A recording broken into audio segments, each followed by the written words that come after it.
Hi, and welcome to this week's Three Legs, Four Wheels F1 podcast. It's Paul here with Dan. Chris. Me. Are we all awake? Yeah. Three of us are. It's you that's not. Are you referencing the fact I might be a little bit under Worse the for wear. That is exactly what I'm under the weather, referencing. and there's a lot of weather going on outside. There is exactly that. Yeah. Remember, when you drive, never drink. Were you driving? I did a lap of the TT course on the TT game on the PlayStation. Does that count? Didn't go well. No, that No, doesn't. no. To be fair, mate, even if you drive sober, you're still going to get in bother. If I've got somebody sat next to me with a license and there's L plates on the car, I'll be allowed, And you're insured. and I'm insured. Have you got provisional? And if I get a new provisional, Let's move on to those with super licenses and talk about Formula One. Fucking seamless. Oh, wow. I don't think we should be talking about Formula One cars after that. I think we should be talking about Segways, because that was one. Yeah. No, let's okay. talk about Formula One cars because Yeah, it's okay. kind of what we're here for. That is true. It is, of course, Bahrain Grand Prix week, It is. Woohoo! and we will be looking forward to what's going on there. Oh, God, I can't do words, which isn't good for when I'm doing a podcast. No, it really isn't. But we'll be looking forward to the Bahrain Grand Prix later. But I think we've got some little bits of news. Yeah, we'll go through some news first before we Yeah. get to our preview predictions, etc. Yeah, going to start off with something that our favourite German publication, Automotor und Sport, broke or revealed earlier on today, and that is that FOM are looking at replacing qualifying. Before you all raise the burning pitchforks, they're not bringing back the knockout qualifying again. No, it's a 100-kilometre qualifying race on a Saturday. A sprint race, essentially. With no restrictions on fuel and tyres. Have they been listening to Lee? Probably. Should do. Because that was how Lee was going to fix Formula One. One of the many ways, which I imagine they're going to adopt one at a time. But I mean, standard qualifying's not going to go away, is it? It's still going to have the standard qualifying to decide the order of the sprint race. Yes. And then the order of the sprint race determines Decides the the order grid of the main race. feature race on the Sunday. Now, in order to get more eyes on Formula One, I think that's a very good idea. Yeah. I still like the idea of, the qualifying session they fucked when they changed it all. Yeah. I still like the idea of of that, but it just needed It needed tweaking, fixed. didn't it? It needed more tyres. That was the issue. The idea of having, because Buxton came up with this. I don't know who he was talking to. I just saw the one tweet that was on about it, where he was saying there should The be one tweet to rule them all. Yeah, there should be a 20-lap sprint race, and after every lap, the last car is eliminated from the sprint race. The last car. Yeah, Yeah, because then you'd end up with essentially a two-car race for pole, which would be pretty special. Yeah. I mean, An actual real shootout. yeah. I mean, they're talking about not limiting tyres and fuel for this sprint race on a Saturday. So I don't know how it's going to work, whether or not you get like the tyres and the fuel. Well, not the fuel, obviously, but the tyres for qualifying and the race, but it doesn't count for the sprint race. Clearly, that still needs to be worked out because there's going to be some rule bending going on there. Judging by what this article's had to say, and bearing in mind I've only seen sort of an automatic translation of it. Thanks, Google. It's going to be 2021 when it comes in with the new engine, when the new engine regulations are in. Because if they were to bring it in at the moment, they'd also have to have extra engines available. Of course, yeah. Because down to 3 engines a season or 3 full power unit sets. Having 2 races a weekend on those might be challenging. Yeah, an extra 2,100 kilometres on top of what the power units are already doing. I don't think that would work well. That's nearly half a season in itself. Yeah, so it's gone. So if they were to bring it in, say, next week, then you'd go from 4 power units doing 20 races. 20 races of 200 kilometres, which I think is the standard race distance. So It's thereabouts. close, yeah. Sorry, they're not talking about they're bringing this in. No, they're bringing it in. It looks like it's going to be 20, yeah, It's yeah. going to be one of the 2021 ones when the new engine regs are in. But you're going to have an entirely new engine or power unit setup just for that race, let's be honest. Yeah, because if they want everyone to race flat out, these are going to have to be completely unrestricted engines. Yeah. No party modes. Everyone's in party mode all the time. It'd be like 20 Andrew WKs on But the don't grid. forget, you're talking. All the bleeding noses. You're talking about this like we know the engines are going to be the same engines. Well, no. What I'm saying is, when 2021 rolls around and the new engine formula comes in, they're going to have to do something about making more engines available. They can't just keep it at 3. Yeah, I mean, to be perfectly honest, even without sprint races, I hope they need to do that. We can't. I mean, by 2021, what they get half an engine and they've got to build the rest. They've got to build it as they go forward through the season. Yeah. You're allowed to use. You're not allowed to bolt your turbo on until you get to Spain with X amount of points. Yeah. It'd be like a computer game, wouldn't it? Basically, oh, you've earned enough for an MG UK. Yeah, he's a clutch. You get a free loot box every pit stop, and it might have something useful in, or it might have cash. Fucking don't say that. If EA Sports buy it, they'll have fucking loot boxes in it. Yeah, but we think it's a good idea to have a sprint race on a Saturday, don't we? Yeah. Whether it's a good idea to have it for qualifying, I don't know. But yeah, Formula One sprint races With are points a good towards the idea. championship, because imagine if you went through qualifying and as qualifying is now, when you watch that, because that's like it's an hour and a half if you watch all of the the build up and then all the qualifying and the post qualifying stuff. That's an hour and a half, nearly 2 hours. In itself anyway. It's more like 2.5 hours with the hours worth of build up and then the half hour post show. Yeah, So it's and pushing then 2.5. so then you got that, and then you're gonna watch the qualifying race, which at 100 kilometers, it's less than half a race distance, I think. Just- You'd be looking at around about sort of 3/4 of an hour if. Yes, you're asking people to invest like nearly 4 hours, maybe more, in a Saturday before the feature race on a Sunday, which is probably again going to be another 4 hours. And then adding FP3 in there on Saturday morning, that's another hour and a half with, Well, with the only sort of pre and post show, unless you watch ESPN. It's a lot to invest for a Saturday if that qualifying race nothing to do with the championship. Do you know what I mean? Like, oh, he qualified on pole and he won the qualifying race. So you're on pole for the race tomorrow and you got nothing else for it.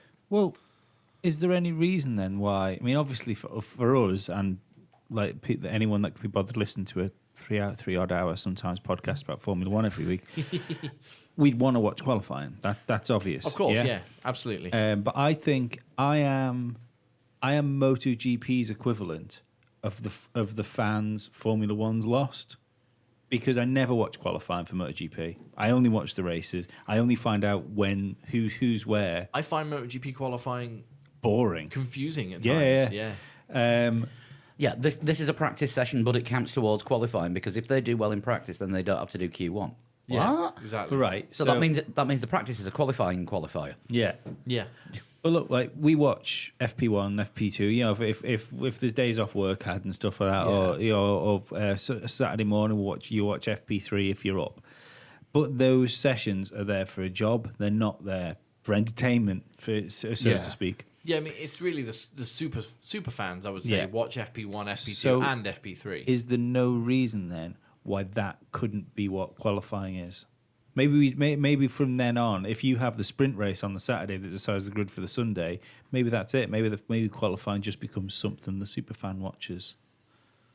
Which is a danger, I suppose. But Is it a danger? yeah, I think so. I think Not it's double the viewing figures. For I the think feature race. I think it's got potential to draw more viewers in. Yeah. And it also would mean the end of the Porsche Super Cup. Yes, I think if you because they wouldn't have time to run I that. think that's going anyway, isn't it? Isn't that gone from this year? Oh please, Because isn't it because of the lack of talent. I thought it was because GP3's following them as well now. GP3 always. they? GP3 is always on the same program. I'm sure Porsche Super Cup's gone off the Formula One thing. But I think, going back to what we were just talking about there with the sprint races, the sprint race would have to have something to do with the championship, points or something. No quiet way of doing what I was doing. No, there's no quiet way of doing that. It would have to count towards the championship or have some form of importance other than just pole position for the feature race. Why? And because why would people bother watching it? If people don't watch qualifying now, why would you bother watching extra to watch what's not going to count towards anything on Sunday? Because the casual fans that they want to watch Formula One races generally don't care about the points anyway. So I think the other way around. I think the feature race, make all the feature races free to air, and stick the Saturday qualifying race behind a paywall. And that's how you'll get more eyes on Formula One. People will watch the feature race, be interested enough. Well, hang on a second. Well, what happened on Saturday? Maybe like a quick highlights package, like there always is of qualifying before the race. Oh, that looks really interesting. That looks better than the feature race. I might pay to watch that. I think it's probably the way that FOM are probably thinking about it. Do you not think that risks doing a Formula E on it? Well, you never know what channel it's going to be on. Yeah. I can watch this, but I can't watch this. Oh, now you want me to pay? No, I don't mean like on separate channels all the time. Like obviously, as it is now in the UK, for example, Sky would have the whole lot, but the Sunday race will be on a free-to-air channel. No, I think the sensible money will be on having that in reverse. They have the sprint race free to air On YouTube. Yeah, and make it as a big advert for whatever pay services are being pushed in a particular country, be it Formula One Digital or Sky Sports F1 or whatever they are in whatever channels show them in other territories. Because look how exciting this is, and this is a short one. If you want to see the full Monty, here's where you have to go, and this is what you have to pay for To it. be fair, they won't do it though. They won't do it because come the end of the Sky deal, you're going to end up with Formula One. If you want to watch Formula One, you watch it on Formula One's digital service. Yeah. So then what you're going to end up with is a digital service that's completely starved of content because realistically, content that people want to watch only happens once every 2 weeks. It's not like I've always loaded over the where I think WWE have nailed the network. the network subscription thing, but that's because the wealth of content that WWE have to throw at that is much bigger than what Formula One has, and to be perfectly honest, it's still not enough. I was going to say WWE though. They produce somewhere in the region of 9 to 10 hours a week and more. Yeah, and that's not including NXT, which is like the junior program, like the cruiserweight stuff that you probably haven't even heard of. But it's still not enough for a whole channel. So any content any content Formula One has to be on their network.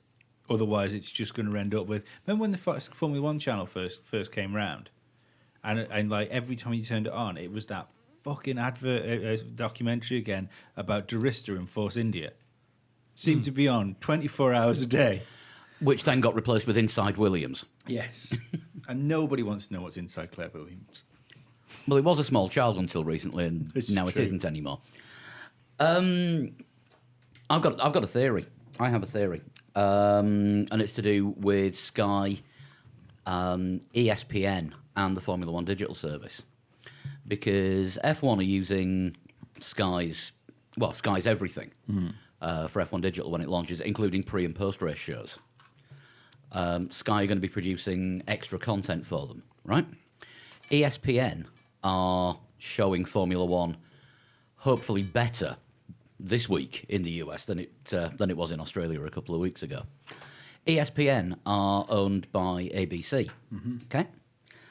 Who are owned by Disney, who are currently in negotiations to buy Sky. Oh, are they? Yes. That's interesting. So every bit of Formula One content could actually end up being produced by the same company, regardless of where you watch it from. And Disney have already said that they want to bring their own Netflix subscription service in, so you might see Sky just turn into Disney's subscription service. Pretty much, yeah, because all the Disney stuff is coming off Netflix, and the only way to watch anything Disney and Marvel in about, I think it's from end of 2019, will be on the new Disney service. And if that's for other Disney-owned things, Disney will own the broadcast rights. Disney will own everything one day, won't they? Pretty much, yeah. They were tempted to buy Fox as well, aren't they? Or has that gone? That's through? Disney are buying 20th Century Fox, and as part of the same thing, because 20th Century Fox own a large part of Sky, Right. so got ya. Sky's included. So Disney will effectively own the broadcasting rights to F1 worldwide.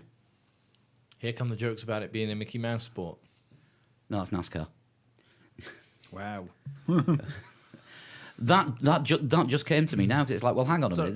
These own these own these. These are trying to own these, and these are providing all the pictures. So Yeah. we've gone full circle here. We've gone from talking about the qualifying race and how we think that is it good or bad to wrangling over TV rights. When the mouse is in the house. So back to the qualifying race thing. Good or not? You'd watch it though, right? Of course I would. I Oh mean, hell yeah! the Oh well, come on. When do we miss any F1 action that's on on the Saturday A or race Sunday? where a race. Okay, it's not a full feature race distance, but a race where drivers can go 100% hard as they want for 45 minutes. Bring Should be interesting. it on. Yeah, Yeah. that's what you want. We want drivers to be able to push super hard. You know, I'd like to see a full-length feature race where the drivers are allowed to push as hard as they can for an hour and 45 minutes. yeah, the way the world's going though, and that's unlikely Well, they- until yeah, technology they- catches up. They've never been able to do that, really. No, but they can do it for less time now than they could before. I'd argue that until there's a new fuel or energy sort of thing in there, you'd need refueling back to do that. Yeah. Yeah, you probably would, which effectively turns the stint after your final pit stop into a sprint race. Yeah, that's what I mean with the whole, technology is not quite there to allow the cars to be pushed at 100% as they are at the moment. See, this is. I mean, to be honest, I think that's the only thing only change that's ever happened where I genuinely still think I miss it. I still miss refueling. I don't, not at all. Yeah, I didn't like the refueling It was a area. game. era. It became trying to do maths in the middle of a race. It was Well, there were races where the only overtakes were in the pit stops. Yeah. and it was all worked out on. Well, he's going to have to make a 4-second stop for fuel before the end of the race. Yeah, and you had you're to probably right. You have to get your calculator out and work out. Oh, there's going to be 3/10 in it. Who's going to come out on top? But that's oh, exciting. He's 3/10 ahead, just like you said it would be. But you did get exciting moments from it as well. Pit exit. Yeah. Yeah. And it did, like, sometimes when you get the pit stops coming in, if it was a boring race, it did kind of reset the race again. And obviously we've kind of got that now with Mercedes' software. Software glitches. Nothing to do with the programming or the guy that was reading the data. I'll tell you what, they were using a database. If they'd have been using a spreadsheet, no. Mercedes XL. Is that your new car, Dan? No.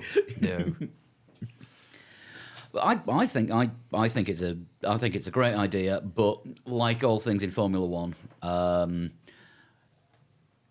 try it in a different series first to make sure it works. Yeah, GP2 Yeah. or something, or F2. You've got these feeder series for a reason. Use them. Yeah, use them to test things Well, out. they've already said that, haven't they? That they're looking to try things in feeder series before they bring it into Formula One. The only issue I've got with that is it will take some of the spectacle away from new Formula One if we've already seen the format. But the problem is if it doesn't work and they launch it in Formula One first. It doesn't matter anyway. It doesn't matter what happens. Everyone will hate it because that's just the Yeah. way the internet works. Yeah. What Formula One needs to do is come up with a rule book and just stick to it, regardless of the fucking Twitter storm that immediately comes because somebody's got the wrong colour fucking wheels. The Halo, right? That's it. I'm not watching Formula One again. Yeah, those Pink people. wheels. I'm not watching Formula You're One Martin again. Brundle. It's your job to watch it. But see, that's another thing, though. I No, think he's commentating with a scarf over his eyes. there's so much posturing in Formula One. Even the pundits do it. And it's Yeah. fucking crazy. Politicizing. Yeah. Rather than just being like, oh, okay, well, if that's the way it's going, then let's see how we can make that better. Yeah, if I was Martin Brundle, I'd just be happy to still be in Formula One. Yeah. It's not like he had all the fucking wins to do it. Yeah, no wins. I think No. I think he still holds a record for most laps led without a win. Yeah. Am I going to have to look this up? 154 it sprung to mind. I don't know why. Hang on. But anyway, But so I- yeah, that's that particular thing. I give it the thumbs up. I do. Sprint race on a Saturday. Change is good. Change Yeah. is always good. Not sure about keeping the You sure you're Manx? Yeah. Not sure about keeping the existing qualifying right before it, because I mean then you're asking people, especially new fans, to a lot of time to invest on a weekend.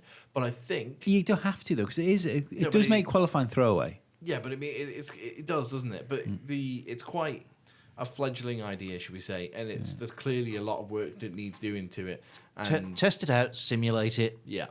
see what it looks like. Yeah. Which is what they didn't do with the shootout qualifying. No. And the other thing to think about is the fact that whenever we talk about tweaking qualifying sessions, and this was something Bernie was on about all the time when he was wanting to make qualifying more interesting, it was to get more people through the gate on Saturday. The normal qualifying Saturday tickets, basically. Yeah, the normal qualifying session that you normally get. Martin Brundle has the joint most races without a pole position. 165 entries, tied with Johnny Herbert. Sorry, what was I? Yeah, if Getting people in on Saturday. if you were going to get people through the door with normal qualifying anyway, then surely having the sprint race is only going to help. It's just more stuff for people that are there on the Saturday. Yeah, I mean, that might be the angle that they're going at it from. I didn't consider that at all, to be quite honest with you. But that, you know, being being at the circuit, people through the gates make more money than you know, you make more money from people at the gates than you do from people sat at home watching on TV. Going to qualifying like as a race, I would actually recommend to anybody going to a Formula One race. Yeah. You're going on a holiday. You might be going a long way. You know, it's expensive to go there. Do something else on Saturday. Do something else and go and find a bar and watch qualifying. Don't go to the circuit because watching qualifying is fucking boring. It's fucking boring because most of the time you don't know what's going on anyway unless you've got a diamond screen across the way. Well, from this is what Liberty are trying to push forward, isn't it, for the people who have never been to a a Grand Prix before, or people who have. I mean, we've spoken to people before who were talking about being at Silverstone, watching the race, 100 meters away from the fence, even before the circuit. And they stood there in the rain with the radios on, trying to find out what's going on. Some decades had to run a 1,500 quid worth of phone bill up. Yeah, that was you. Yeah. You're never going to forget that. Absolutely not. But seriously, like, it's no fun, especially if it's raining. If you go to qualifying, because you're literally there for an hour, and like you say, if you don't happen to be at a circuit like Silverstone where there's a few things to walk around and see, say Spa for instance. Yeah. Spa's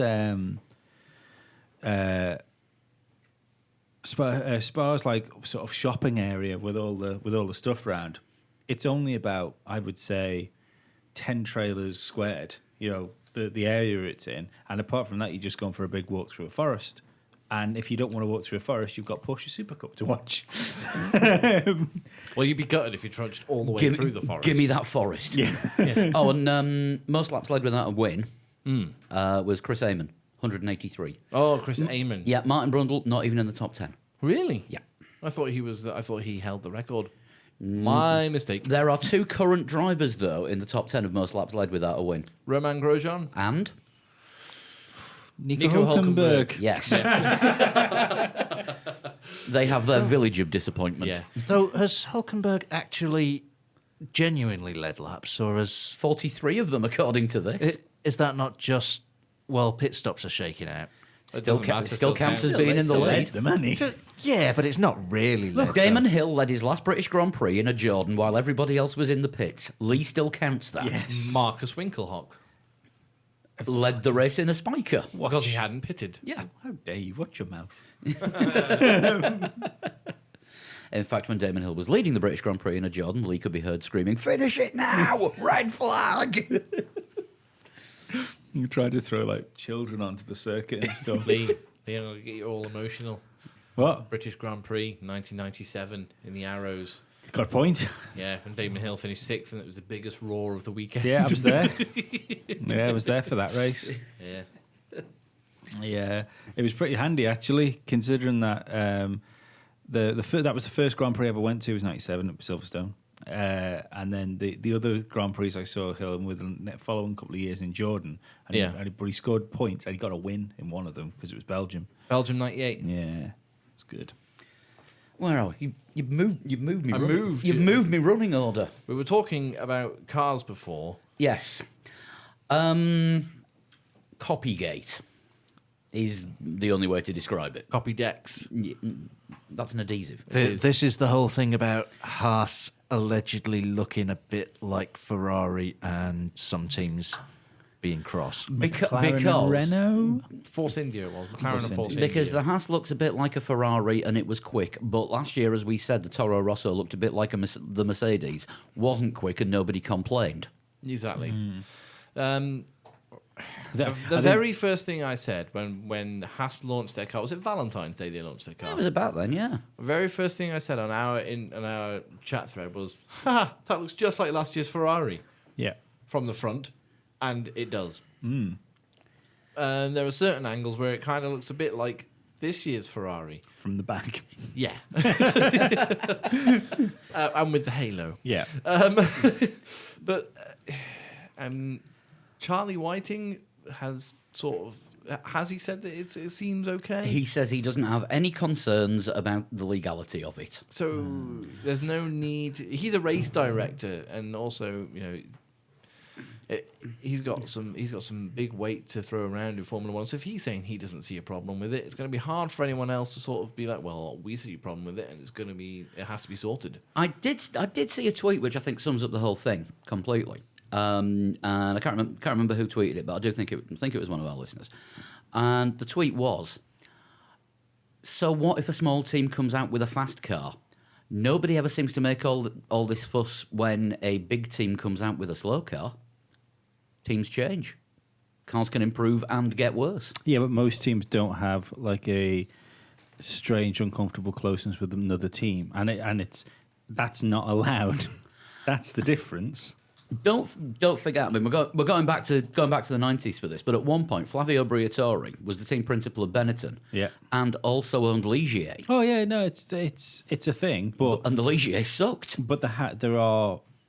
there is a boundary, isn't there, of how much stuff from another team There is you can there is use. a certain percentage, yeah. Would the person that said, "How come no one complains if a big team makes a slow car?"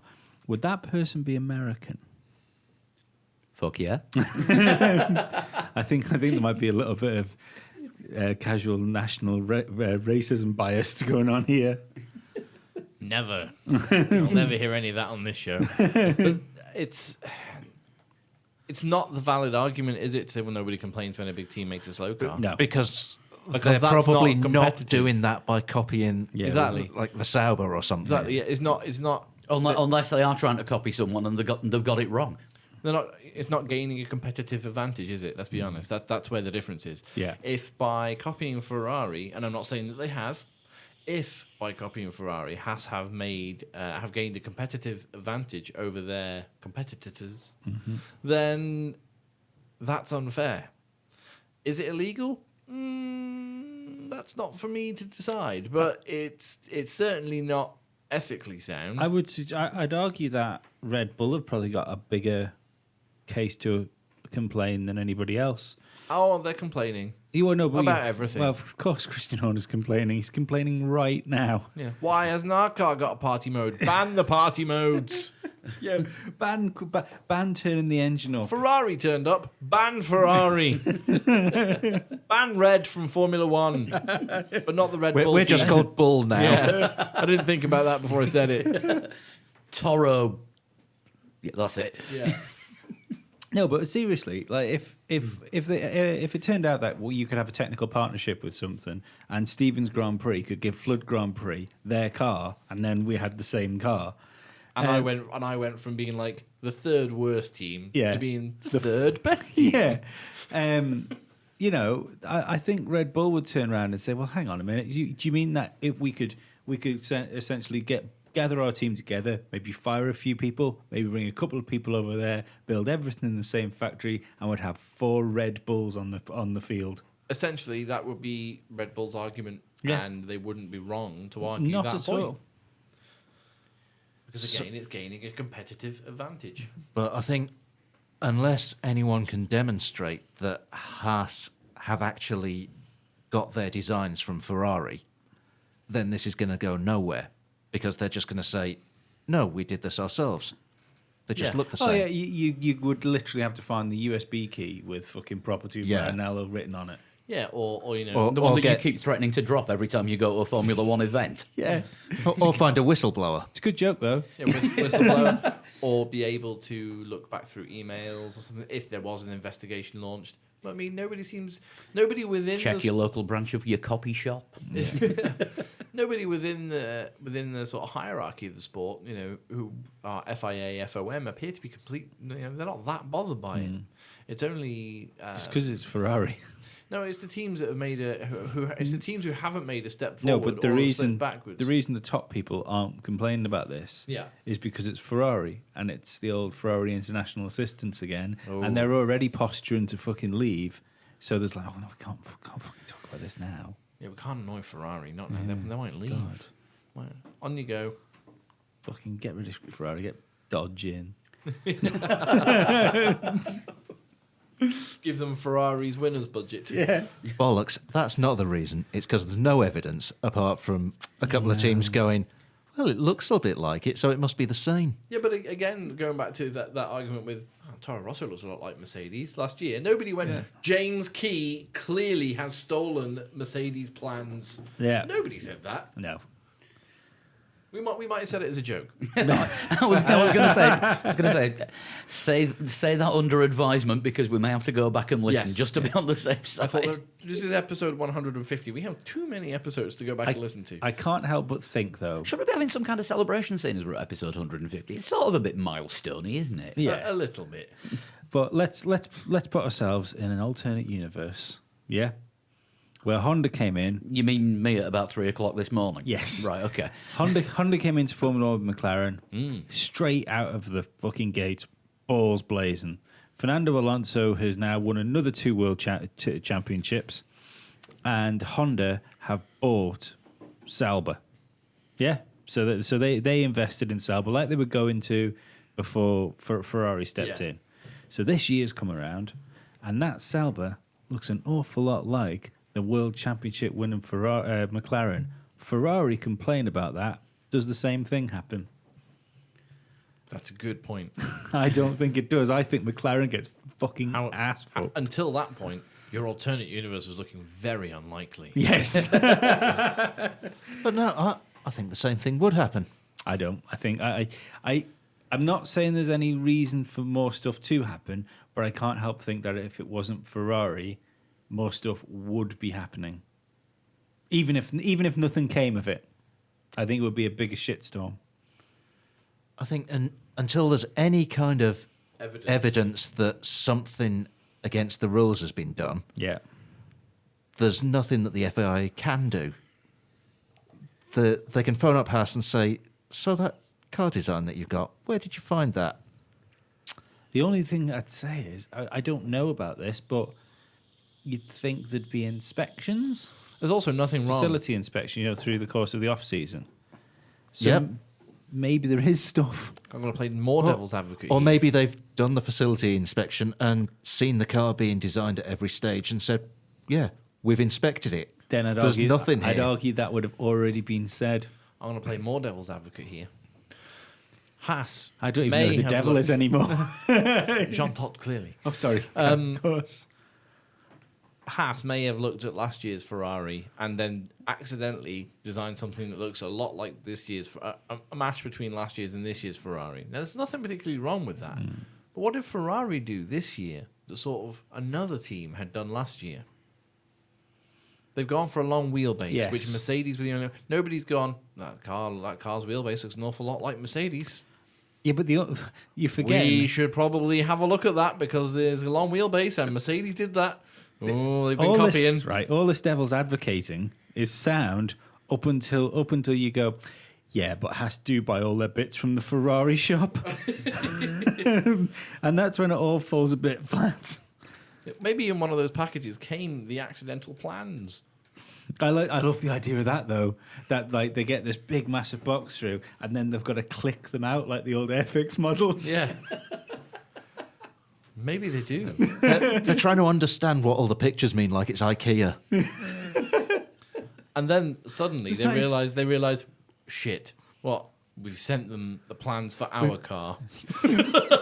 So someone in Haas is saying, crap, stuck the back end of this year's car onto the front end of last year's. That'll do. It's fine. Meanwhile, there's someone else looking at it going, "This came from Italy, yeah? Yes, Dave. There's no fucking reason why it should be in Japanese." No, they do get it from IKEA, and that's why they're keeping K-Mag on, because they need someone who can speak a Scandinavian language to actually understand what the plans say. That makes sense. We've just found a reason for K-Mag. No, to be fair, he was doing all right in Australia. Did someone walk up your grave? Is Dan okay? I'm good. Good. Thank God for that. Orgasm or minor stroke? I'm not sure yet. Maybe it was a minor stroke that caused an orgasm. No. Move on. Do you want to play the Jack Attack warning now? No.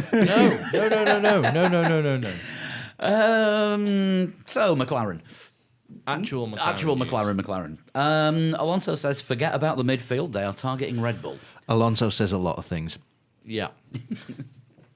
Next. I reckon he'd be right. Well, yeah. Not at the start of the season, hang but on. at the end. Of course, he's got to target Red Bull.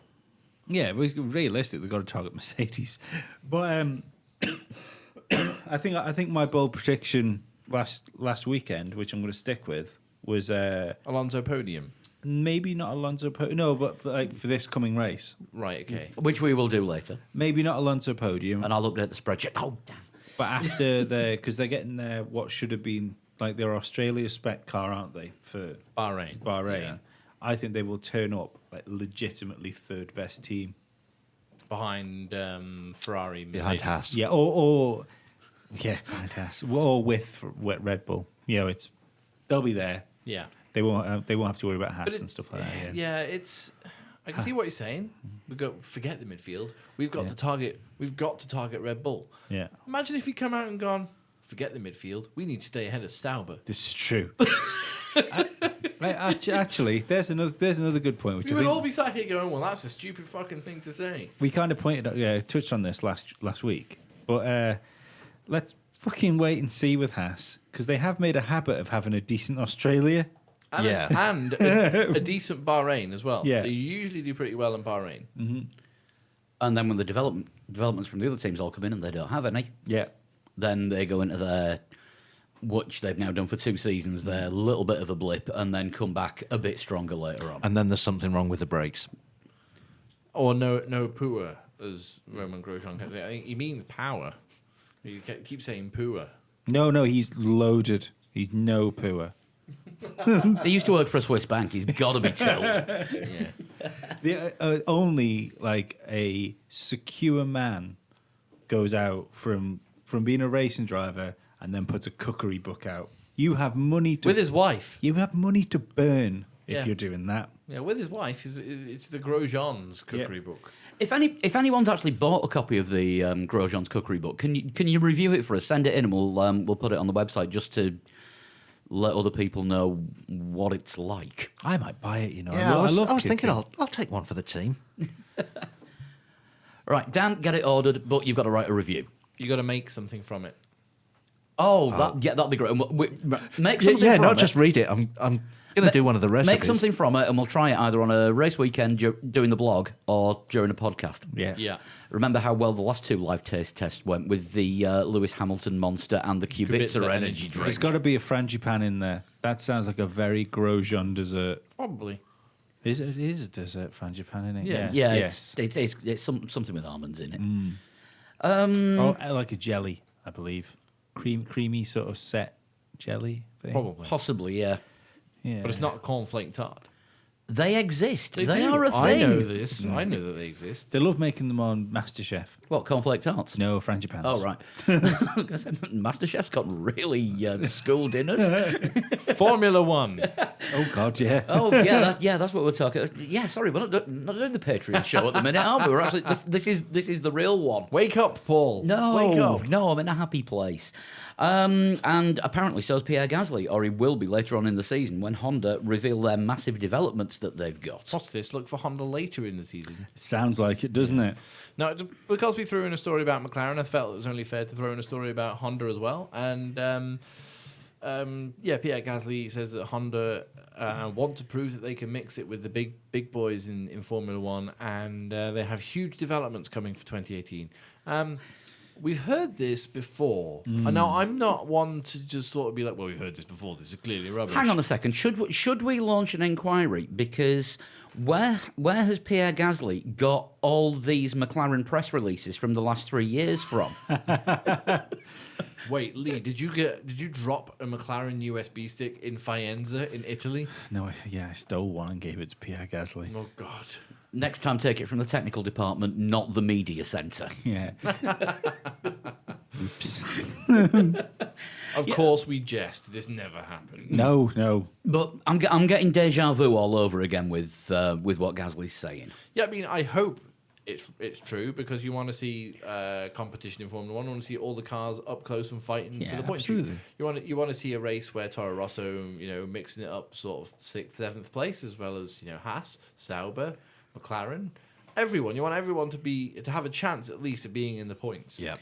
So It's just that this particular statement did come out before lunch on April 1st. Just saying. right, good point. Didn't think about that one, did I? See, I think it's going to be interesting for Toro Rosso this weekend, because we looked at testing, and everything looked pretty fucking good for Toro Rosso and Honda in testing. Certainly the reliability Yeah. that hasn't been there for the last 3 years. I think it looked like a PR stunt. Now. No one died. Yeah. And, but no one was electrocuted. But, Well, no, nobody ever gets electrocuted from a definitely Honda not engine. Alonso. No, definitely never. I think this weekend, if they roll up and they're shocking again, sorry. Oh, God. And I don't think you even meant that, did you? not really.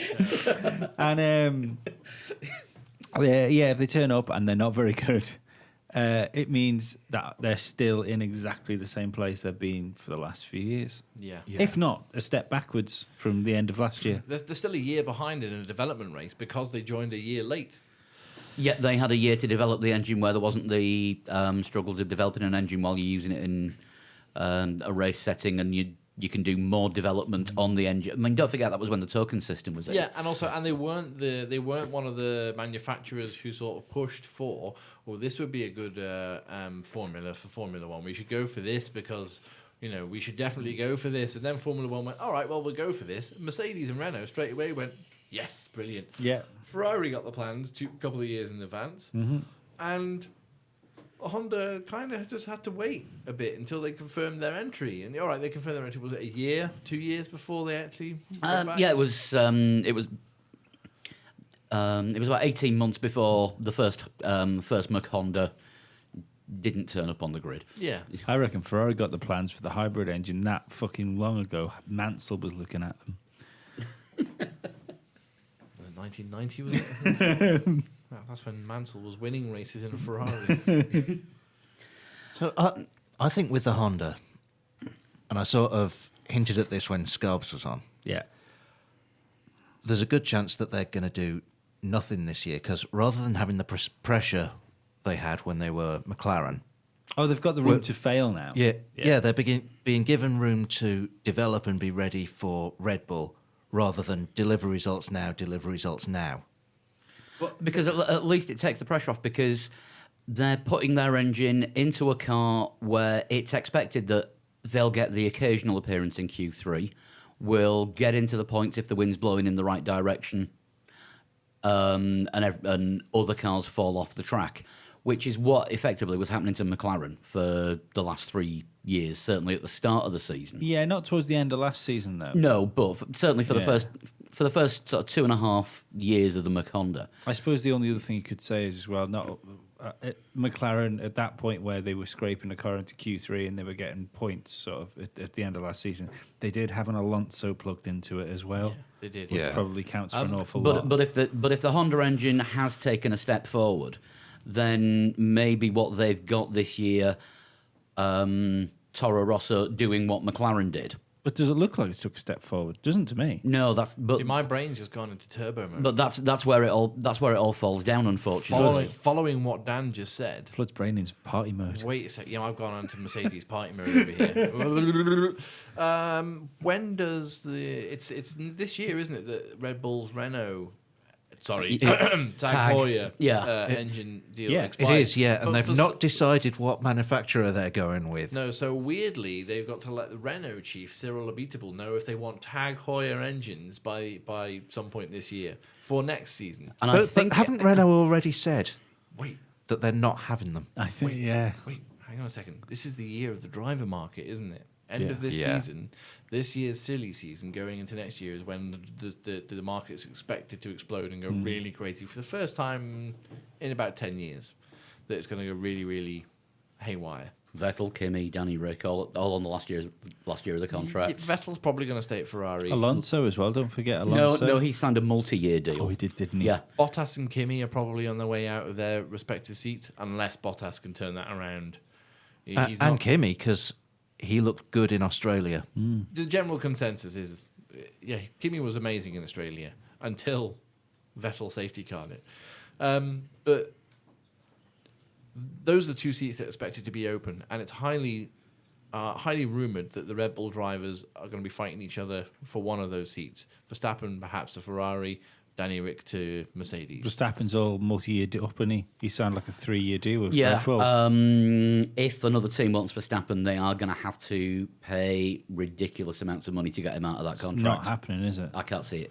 Tell you what, Unless- when he signed that multi-year deal, I bet he didn't think there was any fucking chance of a Honda engine being in the back That's of what it. I was just about to say. Unless he's got some kind of performance clause. Unless they ship out those two drivers, somebody does pay Red Bull, Aston Martin, Red Bull an awful lot of money to ship out Verstappen.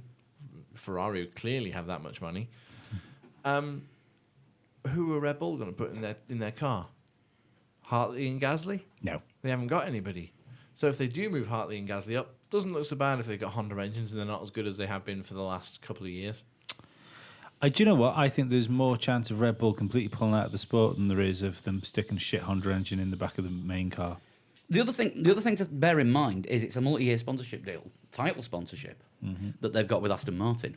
Is another engine manufacturer going to want to put their engine in the back of a car that's advertising one of their competitors? No. You know, the Aston Martin Red Bull Honda. Well, we've seen BMW Sauber Ferrari before. That was only because of existing commercial agreements. Yeah. And you're, BMW had no say in the matter. No. you're almost certainly not getting an Aston Martin engine next year. You won't get an Aston Martin engine until 2021 with the new regs. There's no If that point. happens. I think it will happen because they seem so keen on coming into Formula One. I don't think it might even happen with Red Bull. So are Red Bull gonna pick up that spare Mercedes engine that nobody else has picked up? Because there was a contract for a Mercedes engine out there which has gone If missing. Mercedes will since give them Manor. one, Well, Are Mercedes going to give are Mercedes going to let one of their engines go in an Adrian Newey car? they wouldn't. I last think time. no one's going to give them an engine, which means they get the Honda by default. Because they're the ones that are supplying the least number of teams. Yeah. But do you not think there's a chance of what I'm saying there, where if let's say that engine is still in shit street by the time we get to the end of the year, yeah, There's a damn good chance of that happening. yeah, I cannot see the Red Bull as an organisation allow that themselves to be McLaren because it's their own money they're pumping into it, and much like Ferrari, Red Bull sell a lifestyle.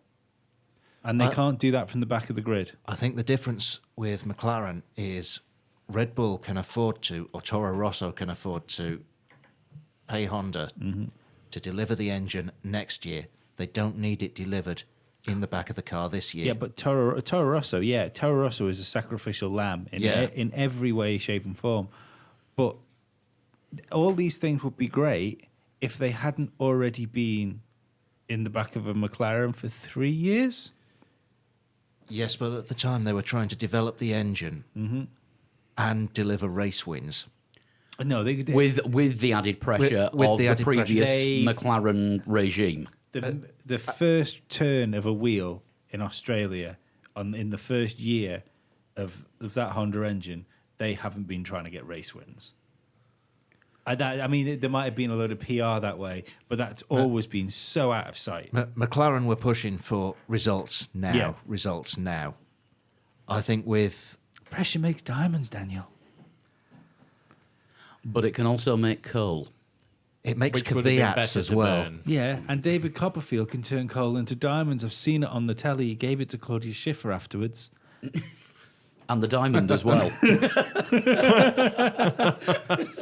Oh dear. Oh, come on, you set me up for that one. I liked it. We've derailed Dan. We have, yeah. Much. No, I think Dan's probably quite close to what he's saying with the yeah. I think Honda going to Red Bull. McLaren were pushing for race results today, yeah. not give us an engine at the start of next season. Yeah. Well, Okay, they said don't look for us at the start of the year, but look for us at the end. I think you say that, but I think they might have done that from Australia in the first year. They've gone, right, it's tits here. This is now a development year. And then the next year, when it was still tits, we know that they thought that in the middle. It was supposed to be next year, right? Well, they've spent all that year preparing for 2017. And then 2017 was It didn't, horrifically. it didn't help with the management change at McLaren coming when it did during the worst part of the Honda experiment. No, but I think We managed to turn this around and talk about McLaren again. I think the only reason that happened though was because That's what of we the do. yeah. I think it's the only reason that happened though is because Ron, by the looks of it, was still very pro Honda because he was still of the thought that you can't win a world championship as a customer team, which still might be true. I don't think it is true. Red Bull managed it, so. Yeah, that's why the new management came in, is because Honda was fucking it so badly. Yeah, but let's not discount them because the pressure, as Dan was saying, the pressure is different. Right. No, I'm not With the Toro discounting. Rosso and All the I'm Red saying is history is not on the side of Honda at the minute. No. Well, things can change very, very quickly in Formula One. Quite often they do.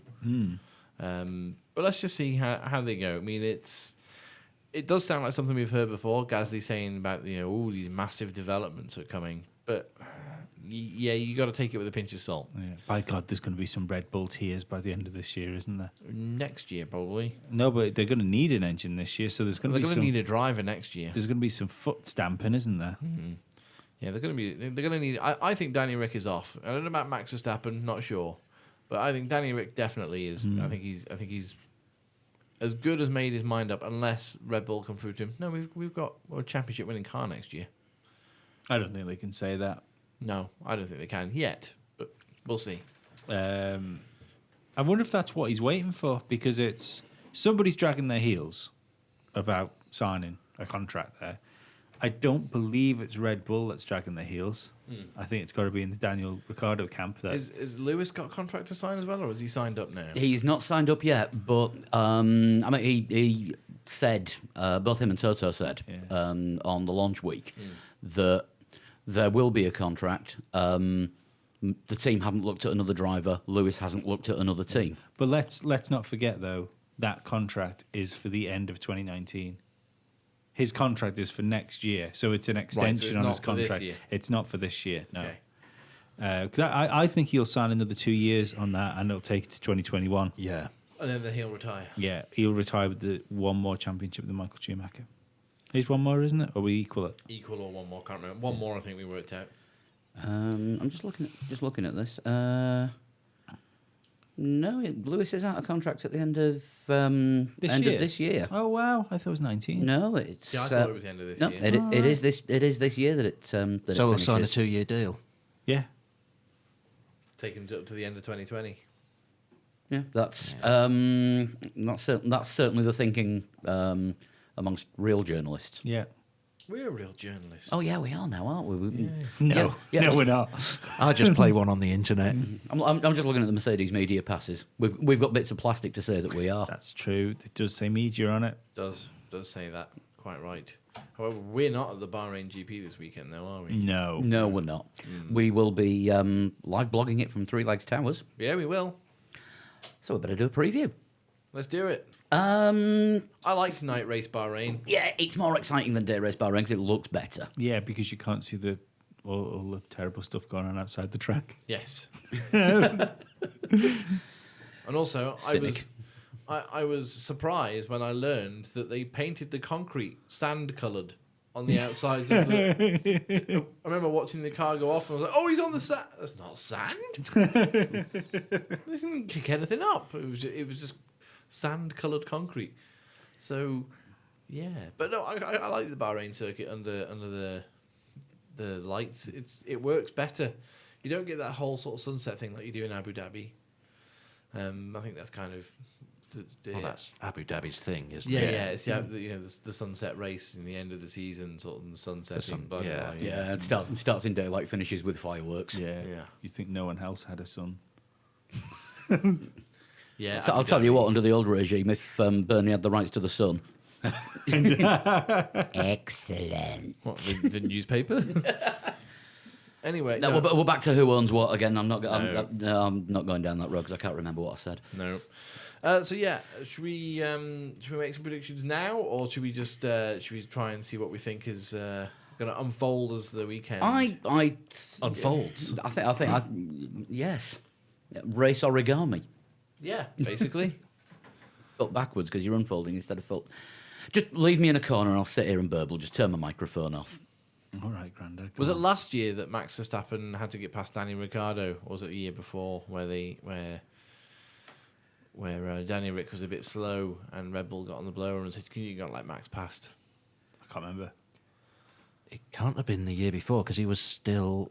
It was last year then. Yeah, the year before he was still a Toro Rosso driver. Yeah, Max Verstappen actually retired on lap 11 last year with a brake failure. That's correct. Yeah, I do remember that. So I'm thinking of something completely different. Maybe it was another race at some point. But I'm pretty sure there was a time when, at night race, could have been Abu Dhabi, could have been Singapore. You got 3 to choose from. No, I mean last year was unusual. I mean Bottas got pole. Oh, I For just remember what it starters. was. It was the year before last, and it was Ricardo having to let Kvyat through. Oh, when he That's what it he was. was actually the rocket rather than a torpedo. Yeah. But yeah, Bottas took pole last year, which surprised the hell out of everyone. Yeah, it did because but it's also sort of supposed to be his sort of like coming of age sort of Bottas. You know, is he going to be able to make this a 3-way fight for the world championship for a few weeks? It did look like he might be able to. While they were struggling with the car. Yeah, when they were still having problems and working out tire temperatures and how to calm down the diva.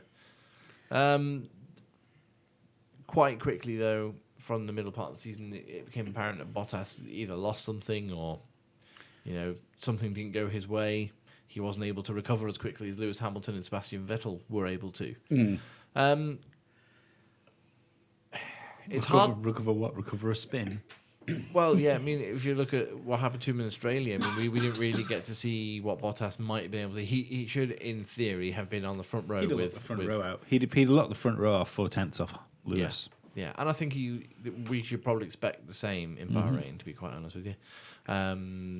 Already, Lewis Hamilton has said that to expect Ferrari to be right on the pace in Bahrain because they're always quick in Bahrain. Well, yeah, it's the whole art of war thing again, isn't it? It is because let's not forget that He Ferrari, knows they've got time in their pockets. Ferrari didn't win the Australian Grand Prix through speed.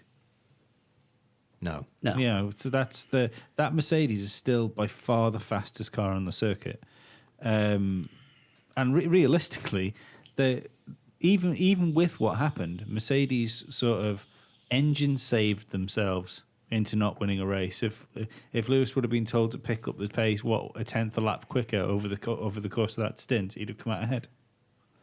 Yeah. Still, Yeah. so Yeah. So is engine saving the problem? No. yeah. Well, We're, engine save is a massive problem. Yeah, it is. Yeah. Can I just get my soapbox out again? No, we've done that already. I didn't tonight. think you'd actually ever got off it. Normally you're about 8 inches taller than me. For the last 2 months, you've been about 3 feet taller than me. Lee's got soapbox shoes. Yeah, I wondered why it said Patrick Cox wood version on your shoes. Soapbox shoes sounds like the new what's his name? The New C6 Steve. yes, yeah, thank you. Is it worrying I knew exactly what you were on about? Again? We've been spending way too much time together. We should never have shared the same bed. You're a duvet hogger. It wasn't the duvet. Virtual Stat Man has pointed something out quite interesting about the upcoming race as well, saying that obviously Haas were quite impressive in Australia. and that they always impress in Bahrain as well. Now, if they can make a step forward from what they were doing in Australia, not only might they finish the race, but they might finish in the race in the positions they were racing in. Yeah, I'm not sure. Gunter Steiner said that they've worked out what the problem was in the pit stop. They've been practicing extra. They only put 3 of the wheels on. Yeah. The extra the extra practices have they've worked, and nothing's gone wrong. It was just a freak that 2 went wrong in a very short space of time. Yeah, I mean, Haas have been good in Bahrain for the last both years of their existence. I mean, Grosjean last year qualified in 9th and finished in 8th, Which was more than reasonable. pretty respectable. And where did K-Mag finish? He didn't. Dropped out on lap 8.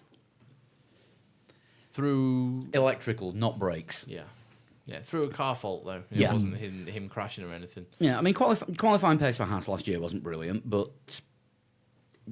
you don't win a race on a Saturday. You can lose it there, Yeah, but a we point- talk about Bottas again. pretty much. I think he's going to get that printed on his next round of T-shirts.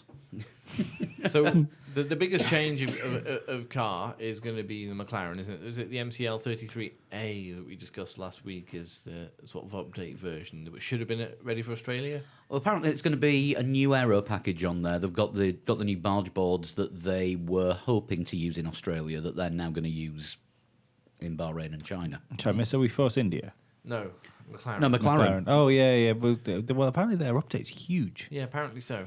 But 5th and 9th, if they can improve from 5th and 9th, and again, like I said last week, let's not try and make it pretty for McLaren. Alonso was in that 5th place in the same way that Vettel was in 1st place. But don't forget, right? Look at the difference between McLaren testing to McLaren in Australia, Yeah. a couple of weeks later, and they're saying that they were fixing the problems from testing, so they haven't brought all the stuff. So don't get me wrong, they might bring all this stuff, and they might get all them technical gremlins back again. The car might start breaking down. But I don't know. I think Alonso's had enough of McLaren that he's not going to toe the fucking PR line. No, of course You not. know. But not just McLaren, but maybe Force India might bring an update because they appear to have slipped back a little bit, especially in Australia. But they did this last year though. They were off the pace for the first 2-3 races. Yeah. We thought, well, Force India have lost it. Stupid pink cars, and then all of a sudden They got points in Bahrain last year, which was the 3rd race of the season. Double points finish. yeah, And they wouldn't have been pink at the time. they were pink. They were last pink. year. They were pink from just before Australia last Were year. they? Yeah, they were I beige. thought they were a couple of races in before they they went pink. No, they were beige when they launched and pink by the time Australia came round. I think they even tested as beige. I think they might have developed the bubbles in between Australia and Bahrain. They need the bubbles back, to be honest with you, because the car looks amateur without them. Yeah. Maybe that's where. Maybe the bubbles made them lighter. Maybe it did, yeah. That's why they thought they could race so closely. It's all right, we're only bubbles. The designer sat there in front of his drawing board eating an aero, going, "What if?" I made the car out of chocolate. But there's no chocolate left. It's been Easter this weekend. Em- All the chocolate in the world has gone. They've tried to sign Grosjean so he can make some for them. Ah, that'll be. So the updates on the Force India are going to be made out of some kind of frangipan.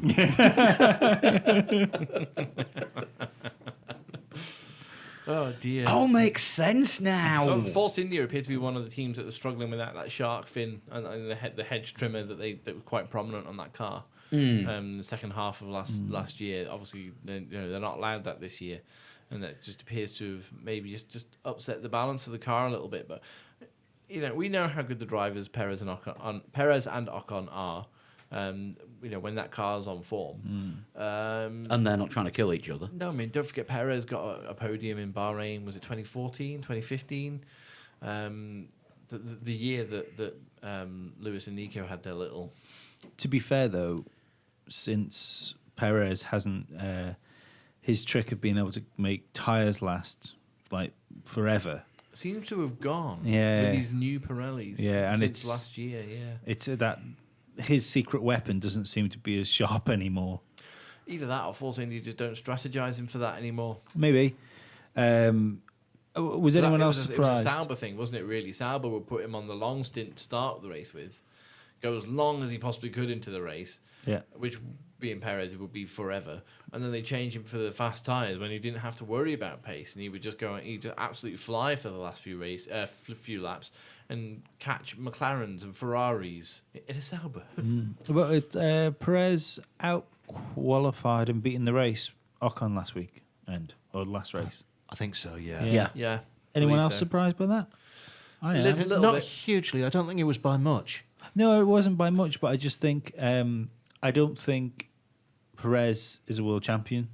I think And- Ocon might be. Well, I would think Ocon might be if he was a little bit further down the road. You know, it's first race, so who knows? He might batter him this year and be 2 seconds down the road, and he Yeah. gets a podium, and Perez is fourth. We can't pretend to know everything after No. only one race and a bit of testing. But I was surprised that I really thought this was going to be the year where Perez just Ocon comes in, Got the and legs just on Perez puts straight away. the manners on him instantly. But no, I mean, in Australia, Perez was, let's have a look, he was about fourth, oh God, no, more actually, about 7/10 quicker in qualifying. Wow. They both went out in Q2, Perez with a 1:24.0, Ocon with a 1:24.7. Jeez. And then there was 14 seconds between them in the race. I was just going to say they were nowhere near each other in the race. No, both outside the points, 11th and 12th. But no, 14-second gap. I can't remember reading anything about a problem either. You No. know, it's No, I didn't see anything from the press interviews that showed that No. Ocon or Perez, either of them had a problem. But they're both outside the points, weren't they? 11th, 11th and 12th, yeah. Ock was off. Ock off. Sounds a bit rude, sorry. So Sergio Gutta Perez. Talking of which, when we get to Formula League, don't let me forget, I've got an apology to make for what happened last week, which actually turned out to be quite funny in the end. Yeah. Well, funny for us, not funny for somebody else. Oh, But no, we'll he talk did- about that later. He did see the joke. It was our second steward's inquiry, wasn't it? It was. Yes. Right, should we do some predictions? Top threes, heroes and villains. Do we think? I've got Sean's here as well. I was going to say, do we think Sauber are going to make any steps forward? Because they were mixing it around with Toro Rosso, but it was. Do I don't think Sauber are going to make any steps forward for the rest of the year. you think they'll be toward the back? Don't forget, this is a circuit with straights and 90-degree corners, pretty much. But don't forget, Oh, underneath. so Lance Stroll might be all right then. Yeah. Shame that Williams is terrible. Yeah, don't forget that underneath the Alfa Romeo logo is a Sauber. Yeah, that's the thing, and this is why I think Sauber are probably going to struggle, because it's a fairly low downforce circuit, and it's all the mechanical grip you need, and all the actual speed and power, and you've got to get that power from the engine into those wheels, Yeah. and that's something, regardless of what the engine is, Sauber haven't been good at for the last few years. Here's the thing. Look at the livery and just think back a little bit. Are Sauber Scuderia Italia in disguise? Maybe. A second Italian team on the grid. Can I put a long-term forecast in for next year? Mm-hmm.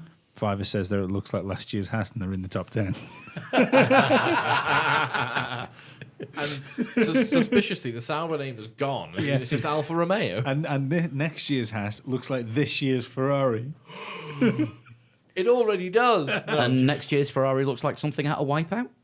I fucking hope so. It's all I want, Paul. It's all I want is like stuff, fast stuff. But going back to whether Sauber are going to do well or not, there are 4 long straights. And that is going to be the undoing of probably the Saubers and the Toro Rosso. I mean, but the Ferrari lump has been quickest in a straight line. so far. So far, but it's not what's under the hood, it's what's built around it. Yeah. And this is why I think Sauber are going to struggle. Because you can have the fastest engine in the world, but if you've got square wheels, you're not going to go very far. Apparently, from the media people, I mean, I didn't notice because I'm obviously not privy to all the. Well, I probably am privy to looking at all the lap times, but I don't. So basically, there, what you're saying is you're completely lazy and you want everyone else to do the work for you because you can't be asked. It's pretty much yes. Okay, Yeah. carry on. Minimum input, maximum output. But apparently That Leclerc's sounds like F1's engine regulations. doesn't it? Apparently Leclerc was very impressive compared to Ericsson. During the race, Yeah, because Ericsson retired. yeah. No, but No, I but just in general over the with time. over the, over the weekend. Yeah, but Leclerc in last year's F2 car could have probably beaten Ericsson in last year's Sauber. That is a good point. That's because his car looked like a Ferrari. Oh, my head. Conspiracy theory: Formula One is already a Ferrari spec series. Mercedes announced engine partnership deal for 2019. Oh, God. So, predictions, heroes, villains. Predictions, heroes, and villains. Right, I've got Shant here because she's taking part in the league as well. Good. So, as we're doing this season, 3 points if you get the right driver in the right place, 1 point if you get a driver in the top 3 in the wrong place. Mm-hmm. Sean is going for a Hamilton win, Vettel second, Raikkonen third. Hero of the week, the Haas pit crew. Villain of the week, the laws in Bahrain that mean there's no alcohol on the podium because that means Kimmy's going to look pissed off because there's rose water when he's up there. Oh, dear. So what are yours then, Paul? What's mine? I think we are going to see another Vettel win Yep. from Hamilton and Verstappen. Verstappen. Yeah, I think we'll get a decent Red Bull show. So you're thinking shenanigans is going to happen to Bottas again? Or Bottas is going to happen to Bottas. Bottas is going to happen to Bottas. No, I think Bottas will probably end up somewhere between 4th and 6th, but I couldn't actually tell you where. And that's why he's going to be my villain of the week, because he's being given the fastest car, and logic dictates he should come second. And regardless of how well he qualifies, he is not going to get the most out of the car. And my hero, I'm going to say Charles Leclerc, because if Sauber are going to make a challenge, I think he's going to completely embarrass Ericsson this weekend, because there's a lot of going in a straight line, and I think he'll end up being faster than Ericsson through the speed trap, even though they've got exactly the same car underneath them. And that will show that Ericsson isn't quick around corners and isn't quick in a straight line and just isn't quick. Sounds enough. good. Right. Yeah. Who's going next?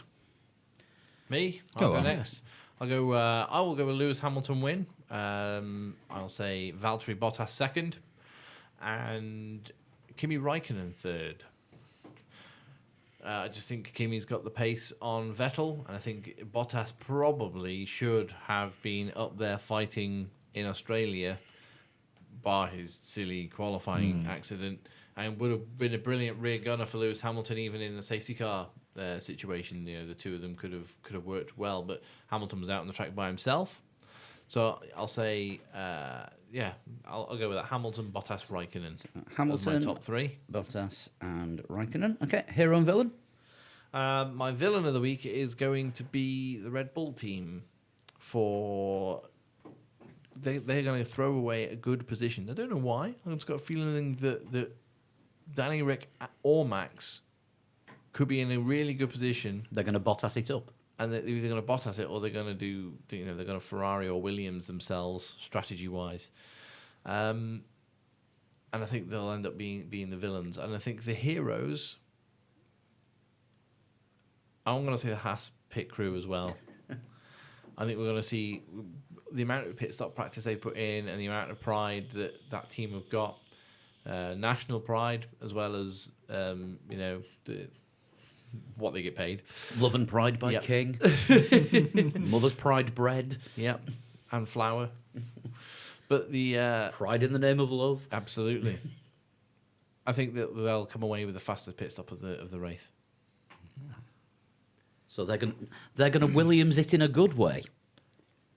Yeah, that's a fair statement. Red Bull are villains because they're going to Williams it in a bad way, and Haas are going to Williams it in a good way.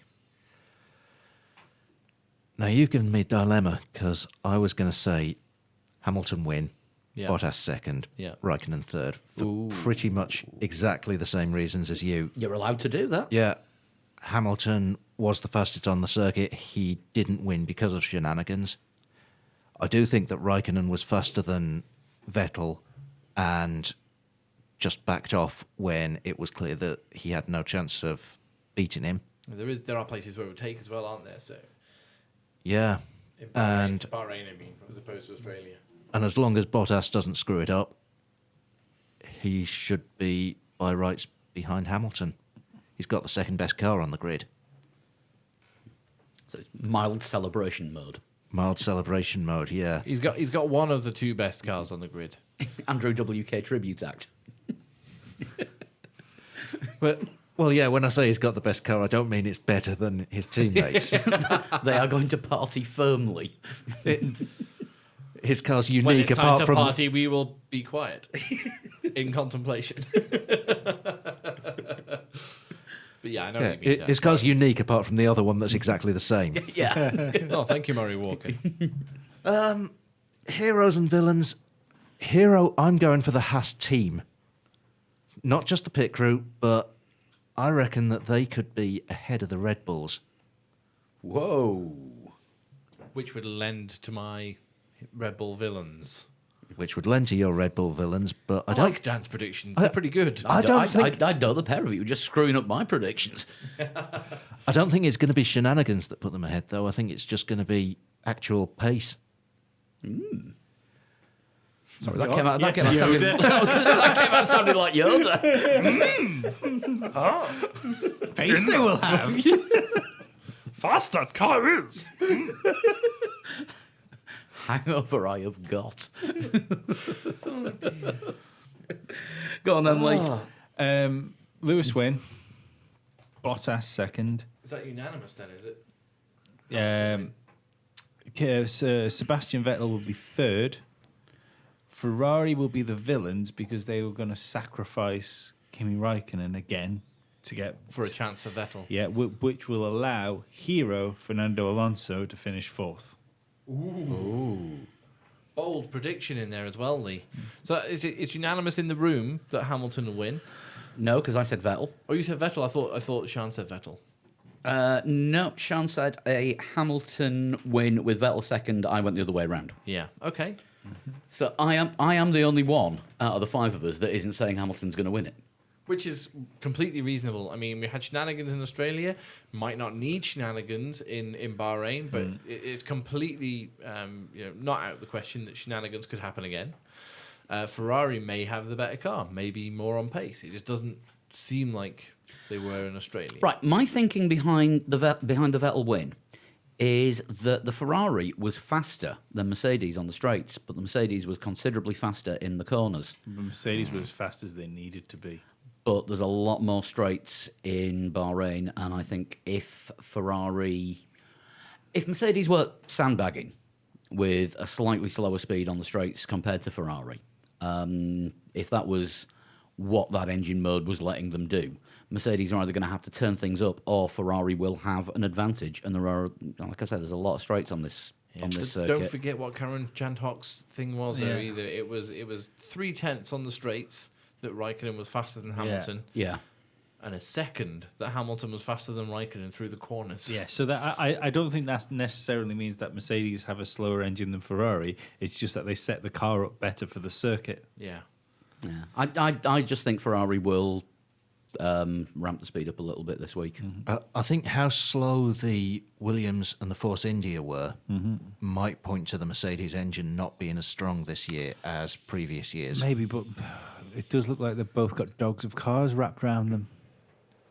It's hard to tell, isn't At this it? stage of the season, yes, it does, and I don't think we'll see either of those cars getting better until probably after Canada. And well, I don't think we'll see Williams get better.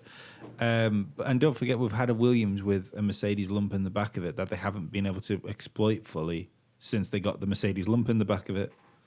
Yeah, but they've done well at especially point and squirt circuits, Baku and Yeah, but they had apart from the lucky Stroll podium, they had a better driver in some cases, I'd say, than what they've got now. And Well, the lucky Stroll podium was good Williams, not good driver, because Massa Yeah. should have been on the podium as well. Massa that- should probably have won that race. but again, Possibly.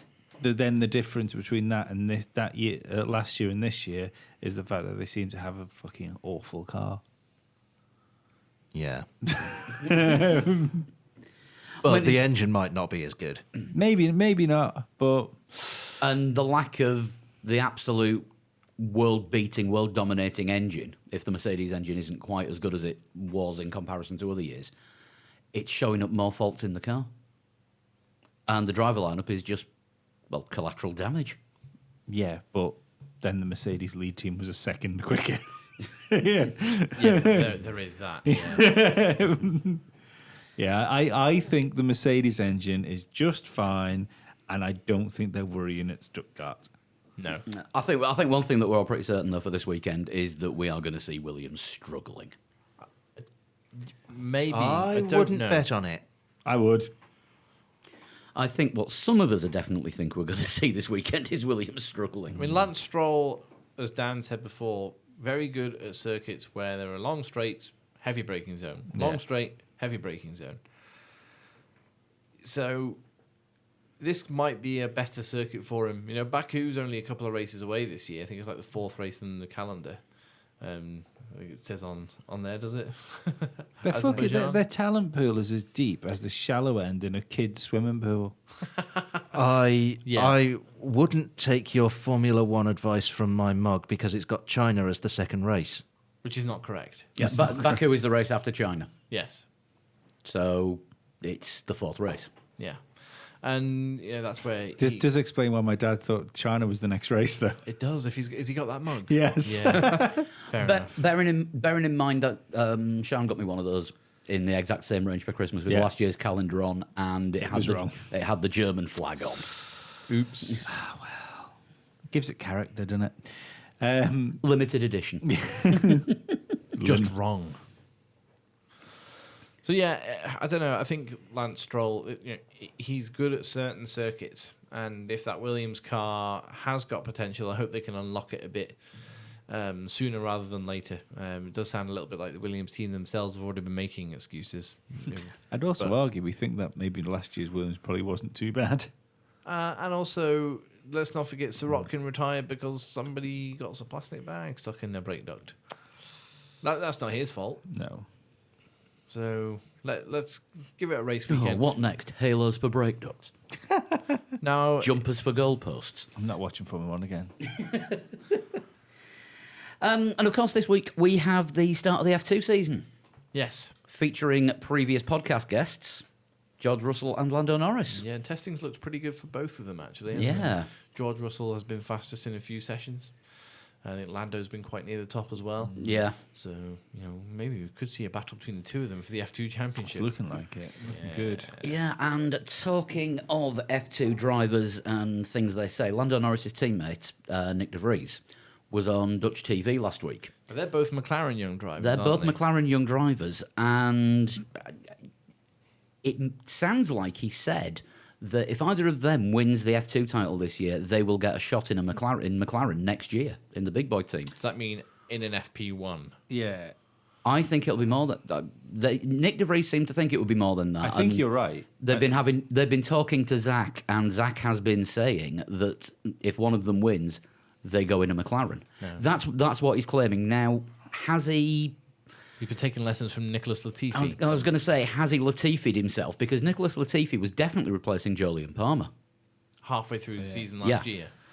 I'd be interested to know whether it was a case of like bad translation or something like that. With I'll get a shot at McLaren next year, as in like we'll be in the running for a drive. No. or- This is what he said. One of our listeners from Holland sent a message into us when it had just been on TV. Yeah, but even so, maybe he didn't mean it that way. You know how things come across, and there's a million ways to interpret different things. I do think that there will be another. I don't think Stoffel will keep his drive next year, because I let's not forget he came in as the next great prospect, And although he's not done a bad job against Fernando Alonso, I still think McLaren would want him closer to Fernando Alonso. He's not shown it yet. Let me look at Lewis Hamilton in his first season at McLaren. He was really close to. Exactly, and that's what they And want. sometimes beating. Sometimes beating. You know, the guy who had just come off the back of 2 world championships, he had number 1 on his car. He'd Yeah, gone yeah. to McLaren, and he was being, schooled at times by this rookie. Yeah. Van Dorn was sort of touted as being the same level as Lewis Hamilton, but hasn't shown it. No, and I think he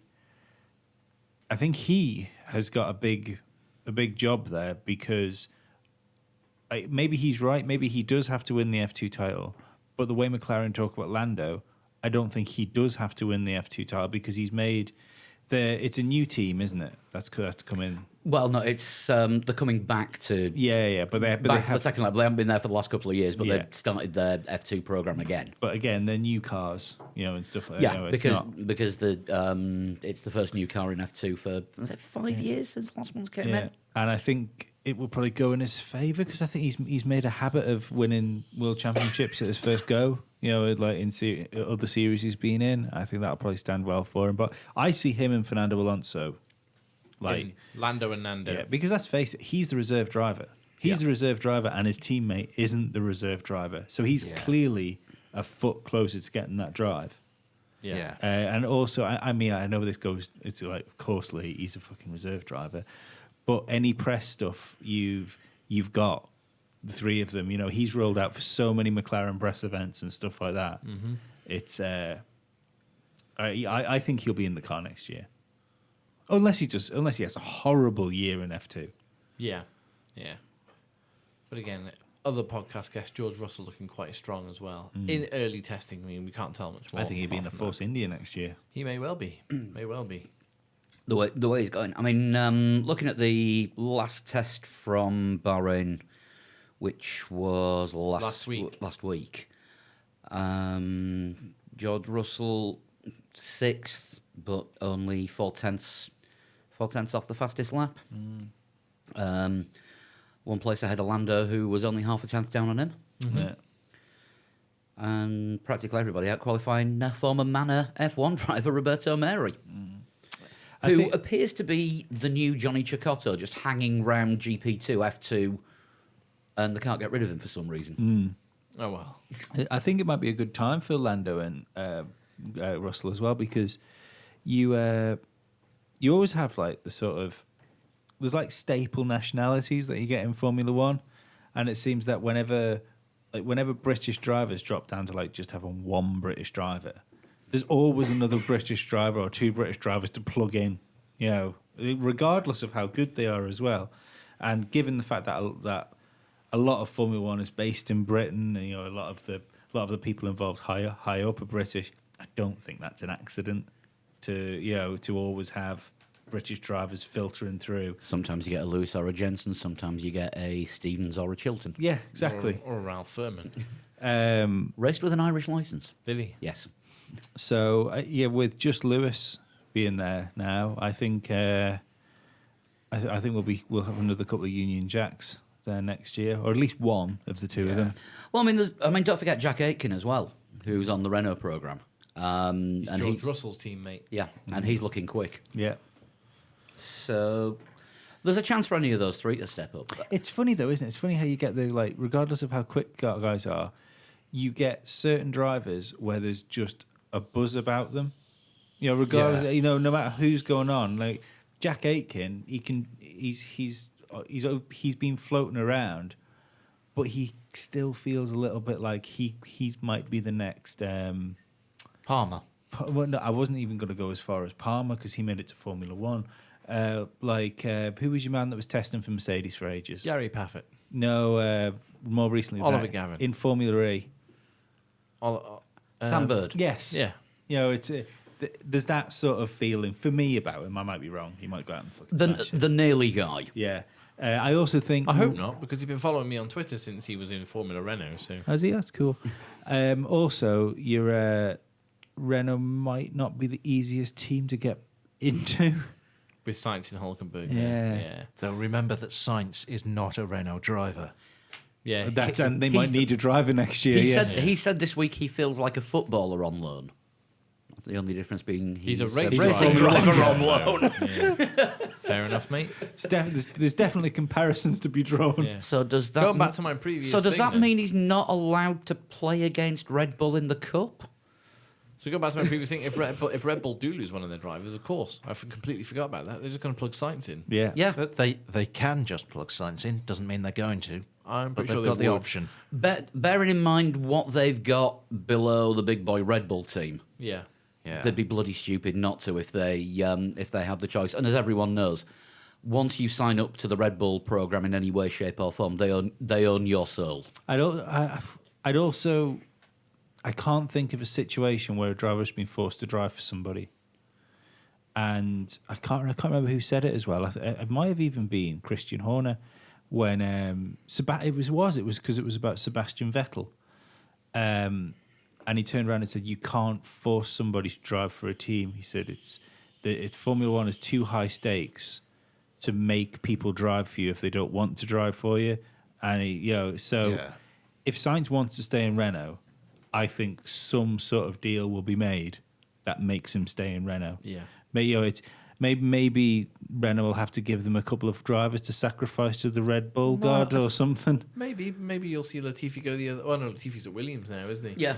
So maybe Jack Aitken might become part of the Red Bull Young Driver program. Who knows? I don't think it would come part of the Young Driver program. I just think they'll sacrifice him in front of that big bull. Yeah, probably. So take him out to turn 10 at the Red Bull ring and set him on fire. Oh, you know while he's on a skateboard. it'll be like something out of fucking Stargate. They'll Red Bull team, they're not the Wicker Man, are no, they? they'll impale him on the horns, and then the way that thing's done, blood will just run down, through all the like the And it'll cutouts fill in and the stuff. logo to Yes. say Red Bull. You're thinking far too much about this, Lee. Anyway, I was just going for the bog standard Indiana Jones and the Temple of Doom rip his heart Listen. out. talking about someone needs to find out where that 70 plus drivers went to. they power the lighting now at the Red Bull ring. They're in a little treadmill and they all. Anyway, Anyway, Talking about British drivers doing really well. yes, Jensen Button. No. Oh, Although possibly. No, because the Super GT season hasn't started yet, so we don't know how well he's done. I know, and I still don't know how I'm going to watch it. Somehow, some way, Lee will watch Super GT. I'm sort of leaning more towards astral projection at the minute. All right, see you later, David Icke. Just saddle up a passing lizard and head to Japan. This is just me taking about 7 DMT hits, and then I'm coming. Moving back to where we were. Billy Munger made his debut in British Formula 3 this weekend, and he's on a race-by-race contract with Carlin. Yeah. And it was a pretty solid debut. I've got a feeling he's going to be there for the next race. Something tells me after a third place in one race and the fastest lap in another, they're going to be happy with what he's done. Where did he finish in the second race? Ninth. It was a reverse grid, so he started 14th. Yeah, because there was two cars in front of him had a big off, didn't they? Third and fourth had a big off. I think that's what let him slip into onto the podium. Possibly. But I mean, didn't keep even that- so, yeah. would that put him in the fifth place that he qualified in? Yeah. So even if he qualified fifth and finished We're fifth, talking about an still 18-year-old fucking amazing. kid, essentially, Yeah. who less than a year ago lost both of his legs Yeah. in a serious accident in what I believed was Formula 3. It was actually Formula 4, wasn't it? Yeah. In British Formula 4. So he's gone up. Yeah. He's not just gone back to racing. He's gone up a level from where he was. And not only did he lose both his legs, he had to put up with every single selfie he was in, have a Lewis Hamilton on his left. Exactly. You can't get rid of Lewis now, can he? Everywhere he goes, he takes Billy Munger with him. Come on, mate. I'm young, you're old. This is weird. Yeah, exactly. Yeah. I'm 18. I'm cool. Get out my way. Old man, Formula 1, multiple world champion. And what the fuck are you wearing? Exactly. So no, I mean seriously, come on, not even balls of steel, balls of diamond. Yeah. To What- get what- no, Densium, was it? Densium was Densium. Pretty, that was pretty heavy. Yeah. balls of Densium to get back in that car, or get into a more powerful car rather, and be like, we'll go out and race against these guys who, who some of which are used to these cars and raced Yeah. them before. Oh, I'll just go out there and finish third, then shall I? Come on. The guy was clearly a serious talent. Yeah. And I hope he manages to carry on progressing in his career. I mean, it did look like his racing career was going to be over and he would just be a stunt driver, even as late as this winter, just gone. Yeah. Well, still hanging around. But the Yeah, the clocks have Yeah. gone forward. It's officially British summertime. Why is it still snowing? the mountain roads closed for snow. But yeah, let's not. It's got to be the greatest sporting achievement, I think, this year by a Brit. Just realised why it's still snowing. Go on. Because Palmer's still involved in Formula One. It's just the temperature from hell is still there. So hell has frozen over and Yeah. we're feeling the after effects.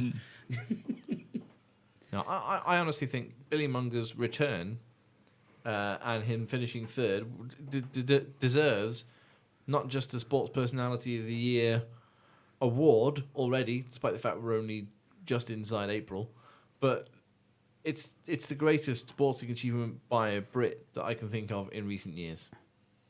It's definitely up there. It's nothing short of amazing. It's incredible. It might be the greatest sporting achievement ever, actually. I'm not entirely sure. I don't This know. is the stuff that films are made out of. Zanardi has got a few things to say about that. Yeah, but, Billy Munger's still young. He's got more to do yet. He is. Well, I mean... So he's got more chance of winning Olympic gold medals as well as winning races. There you go. He could still make it to Formula One and become world champion. How would that make you feel? Happy to be world champion. Actually, if he makes it to Formula One and scores a point, then he's beaten Zanardi at that. Yeah. Yeah. Right. We want to thank everyone. Yes. We're just going to be self-indulgent for a minute. Just for a second. Do we have to? Yes, we do. Damn it. We can't thank you everyone individually because it would take too long. I've already made that joke once, but that was for the Patreons. Last week's show, episode 149. Really been 149 shows? Yeah. Yep. I was paying attention for at least 3 of them. Last week's show, episode 149, had more people download it than there are people living on the Isle of Man. Yeah. It was our biggest show ever. Yeah, there are 83,000 people living on this island. Yeah. More than that have downloaded. More than that have But- downloaded it. By the time you're listening to this, it will have It will have creeped passed over 90,000 people. Yeah, which is just incredible. And we just want to say thank you to everybody, new listeners, old listeners who've hung around for a while. Thanks very much to all of you. We hope you enjoy what we do as much as we enjoy bringing it to you. Yeah, everyone that we've had on the show, Sean, Virtual Statman, Craig Scarborough, Lando Norris, George Russell, Dave Daddario, Lewis Hamilton. Toto Wolff, Valtteri Bottas, technically, Adrian from IndyCar I'm with, UK. I'm with Dan. They're a grey area. Yeah. You were there. You took photos, Lee, Yeah. when the audio was being recorded, which we put on our show. Yeah, it's still a grey area. It was on the show. I wasn't close enough to smell them. Okay. You were close enough to throw up on Lewis, nearly. Yeah, to get out of there, didn't I? Oops. But no, we want to thank everyone for listening over the last 3 years, and everyone that's got in touch with us during that time as well. Yeah. And just basically thank you. Yeah, just Yes, like thank you. hopefully you listen to this episode, because we've got at least 40,000 or 30,000 new listeners, whatever the number is. So I hope the new listeners carry on enjoying it for the rest of the year as well. Absolutely. Stick around with us. We're hoping to, we've got some big things planned. Hopefully, at least half of them will come to fruition. Yeah, It just depends on the usual technical difficulties. And I wanna say Former listeners to Three Legs Fourth Down will know exactly what that means. Both of you. yeah. And I just want to say thanks as well. I believe we had quite a large response to our Spec Series sort of questions. Yeah, I think basically after we were talking about should Formula One be a spec series like GP1 last week. I expected to people to call for my head over that. No, it didn't happen. It was Not bit of quite. 50-50 either way. Yeah, there's people out there agree with you. I mean, I did get a couple of tweets where I read them and thought I should have shouted that at myself because that was shouting text. Was it in caps lock?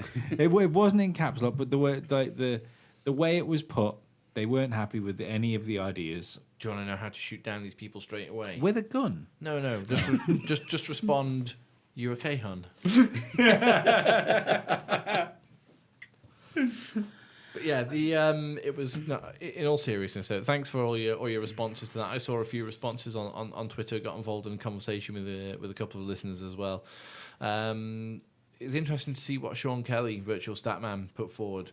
I don't know if he got sort of tied into a conversation that was happening about what we said. I think he got dragged into it kicking and screaming without any say in the matter. Yeah. Which is very easy to do on Twitter. You just tag somebody in a post. And then, And he said that he didn't see any problem with cars sharing standard parts, but so long as the chassis are all individually designed and different. Now that was something we didn't really think about when we were talking about the Well, specs that and is the stuff, way but Formula One's going to go, isn't it? some standardized parts.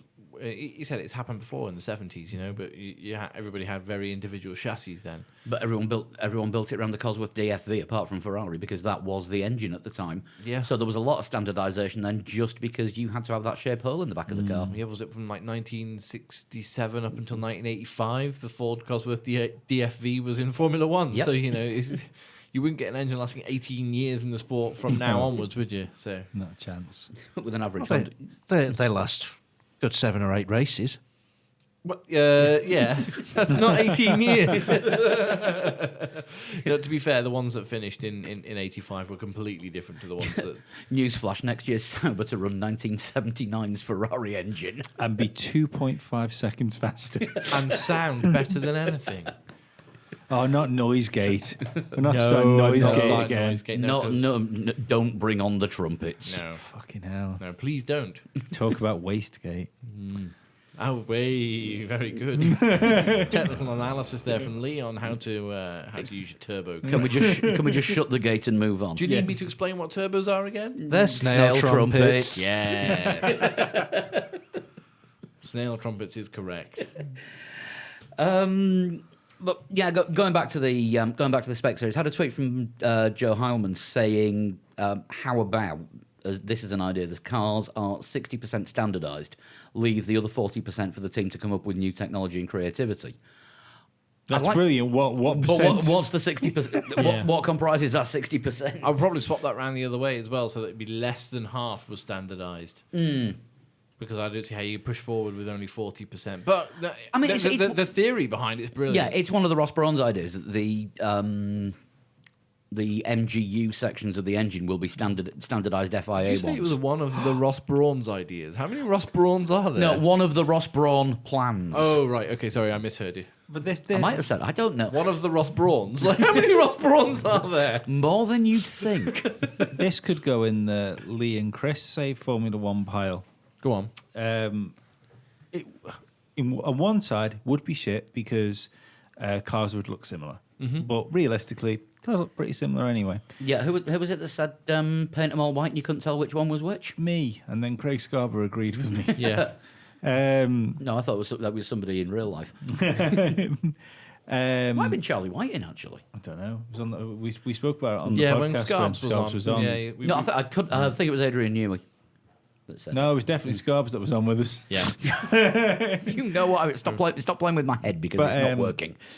What you do is you give them a aero, like essentially a case for your car, where so it's Fit your car in this case. fit your car inside this aero. And if it doesn't fit, it's got to go in the hold, and you've got to pay an extra 50 quid. Yeah, there is no development goes on outside of the car.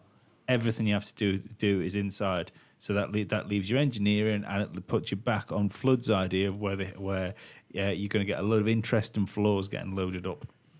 Yeah, essentially working with ground effect. I did ask on Twitter, I know you saw it, Lee. I did ask Damon Hill for his opinion on that because he was leaning towards something about aero as well. I But suppose that's technically Formula E, isn't it? he hasn't What they responded do. yet.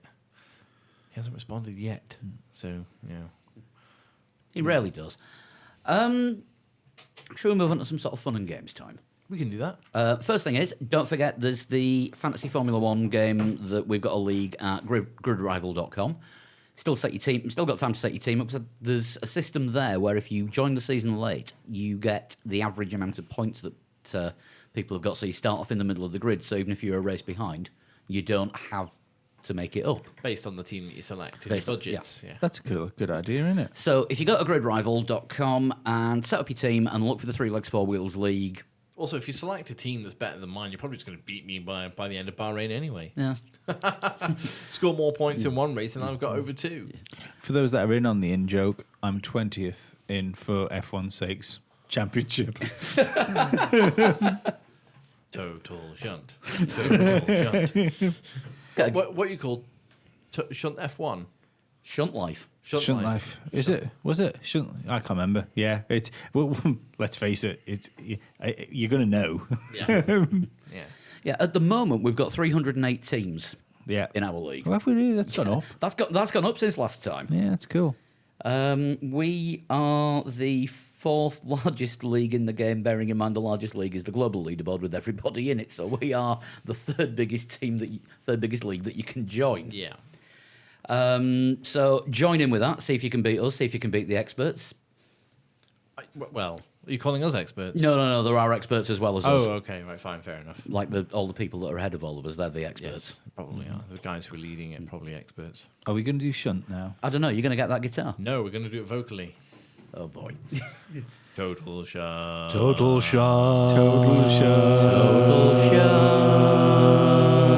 shunt. Awesome. Total shunt. Just because I'm sick of looking at guitars, Patreons will know why. That's fine. I'm going to make a slight apology here because You haven't read it. no, I had somebody. I Hang had. on. Is it an unpronounceable name? No, I had somebody in, and I promised them I was going to use theirs this week. But I realised I'd said to somebody else I could do it. I put theirs in, so they were in first. I'll tell you what. It's episode 150. Instead of doing something big for celebration, should we have double shunt? Do we want to? I don't mind. How long have we been going on? Hour and 3/4. Yeah, we'll do 2 tonight. Right, okay. grand. Some of us have work in the morning.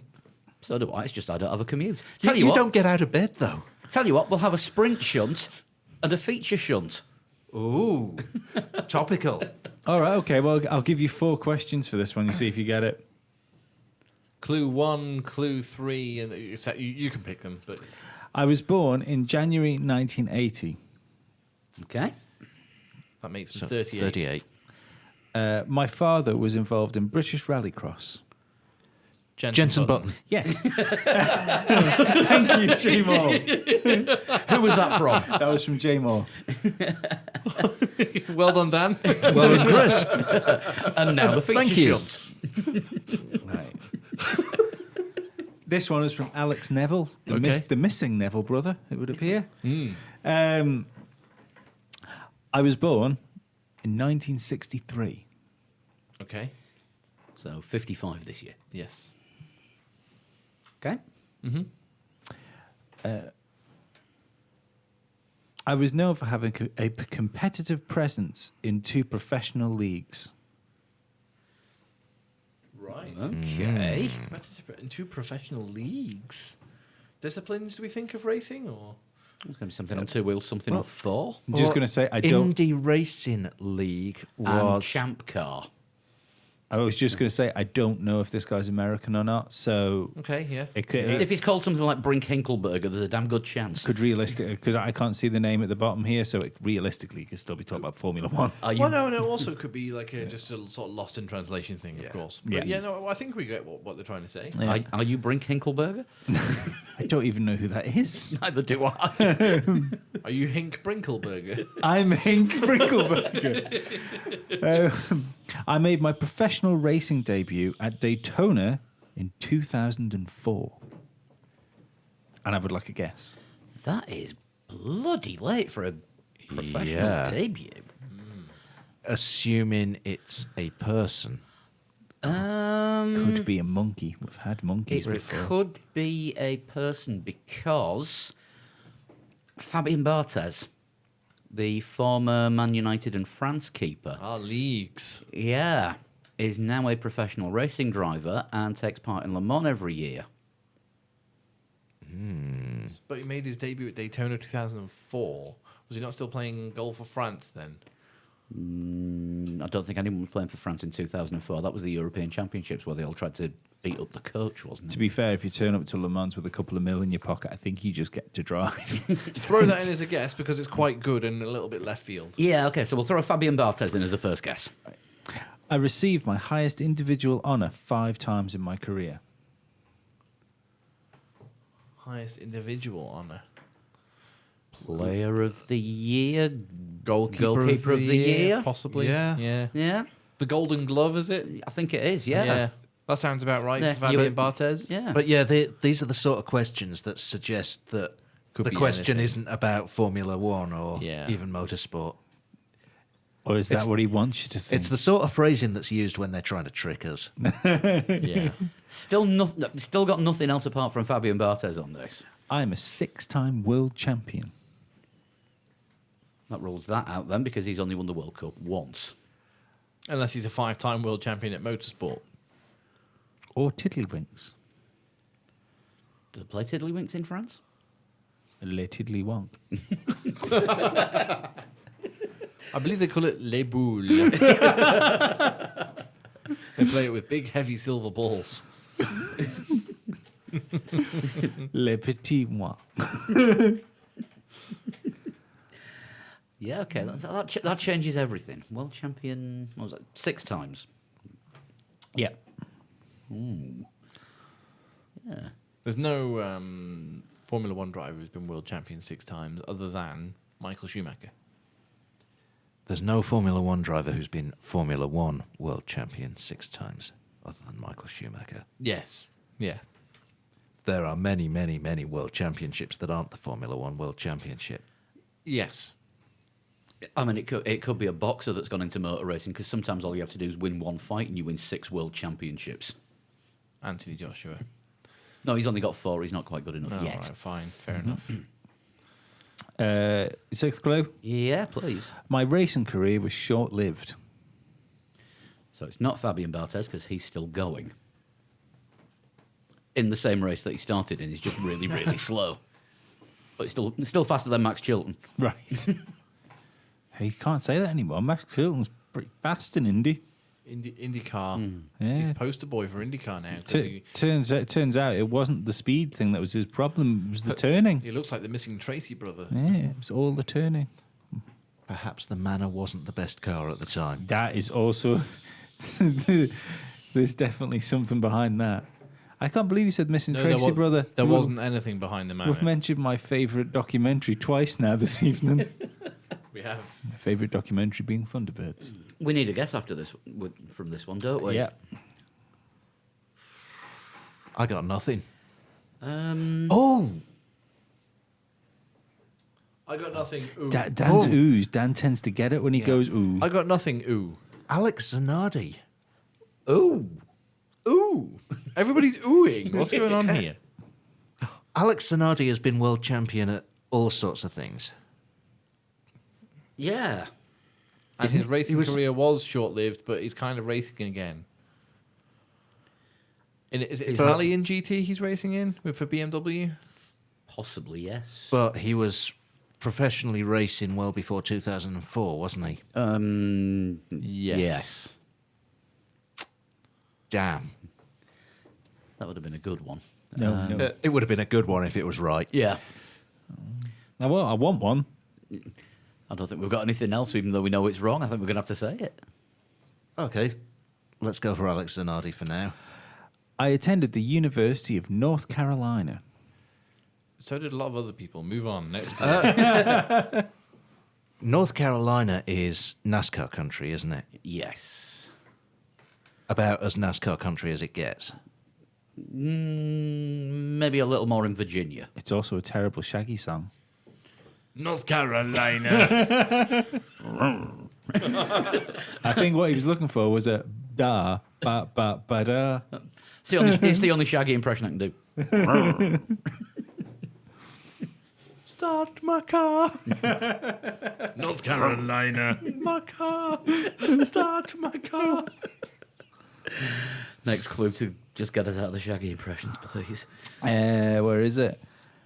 It's in America. It's the one above South Carolina. I almost feel sorry saying this. Go on.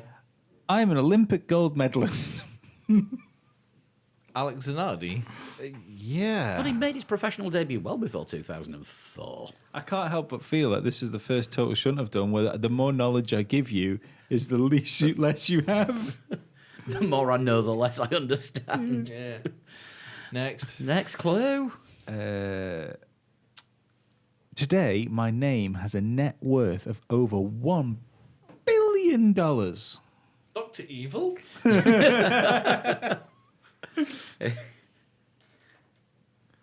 Olympic gold medalist.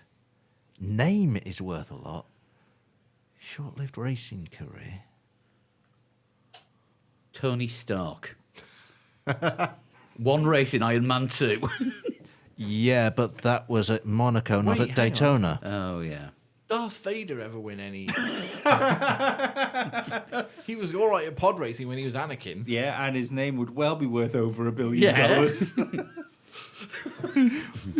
All that's missing is the Olympic gold medals, isn't it? He's probably the champion of 6 worlds at the time. Yeah, and he could have won 6 world championships. He'd have took them by force.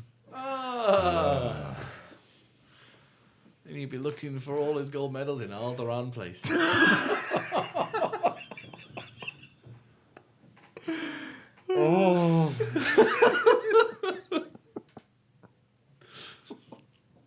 Anyway, Somebody say something. Would you like your 10th and final clue? Yes, Please. I feel you're not going to agree with this one. I am one of the most recognizable men in all of sports. if it's not Alex Inardi, I have a Spaffer clue for you, which I'll give you. I think we're going to need it, aren't we? Yeah. so A Spaffer clue? Yes, please. Shoes.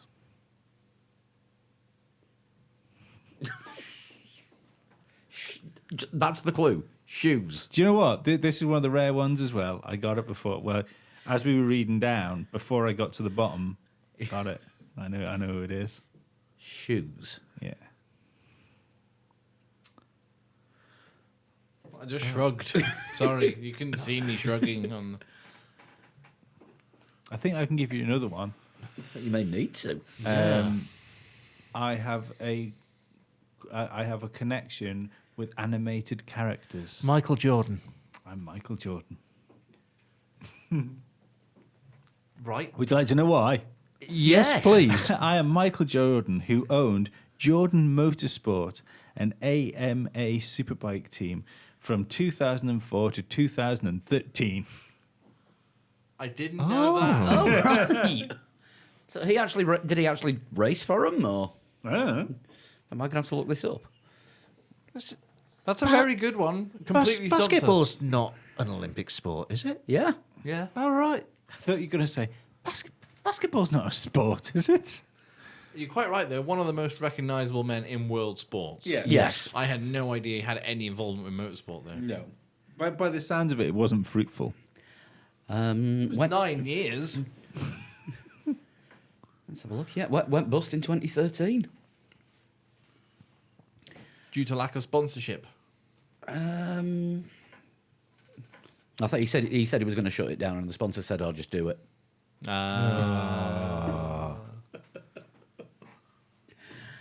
So, who was responsible for that one? That was. I need to find his name now. God, I just went out of it. I said Alex Neville. Yes, you did. Yeah. Thank you, The Alex. missing Neville The missing brother. Neville brother. Thank you, Alex. That was a really good one. I was- enjoyed that. I- It was correct. It was to the point and deliberately confused us. It was tough, and we should have been able to get it. Yeah, that's how we like the Formula. Yeah. the Formula League, the Total Shunts. Formula E is next. Formula Lee's next. But if you want to send in a Total Shunt, then send it in direct to Lee on Twitter at. At a total shunt. And if you want to tweet the show in general, you can do that at 3 Legs 4 Wheels or our individual tweets At Flood21. At Dan Dankleton. and at Pablo100. You can also drop us an email. Don't send a Total Shunt an email, but email 3legs4wheels@gmail.com.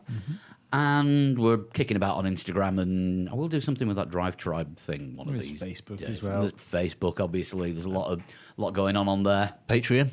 And, of course, Patreon. There is an extra show that we do every week for our wonderful Patreon subscribers. From as little as $1 a month, you get an extra half hour or so of us talking absolute rot Yeah. about anything that isn't Formula One. A lot of video game stuff again this week. Yeah. Of course, if you are on Facebook and you don't want to send us a message, you could always just text or send an email, and then Facebook might pop it along to us. You have bought into this. All your data is now publicly owned thing, haven't you? Oh, it's weird, isn't it? Absolutely bloody Just terrifying. mention us in your thoughts, and somehow it'll get to us. Thought police will be around sooner or later. Yeah, there was a bizarre occurrence like that when we were having our business meeting on Friday. We were talking about one particular thing that we were looking at developing for the show. And the following morning, I got an email from Amazon advertising that exact product that we needed.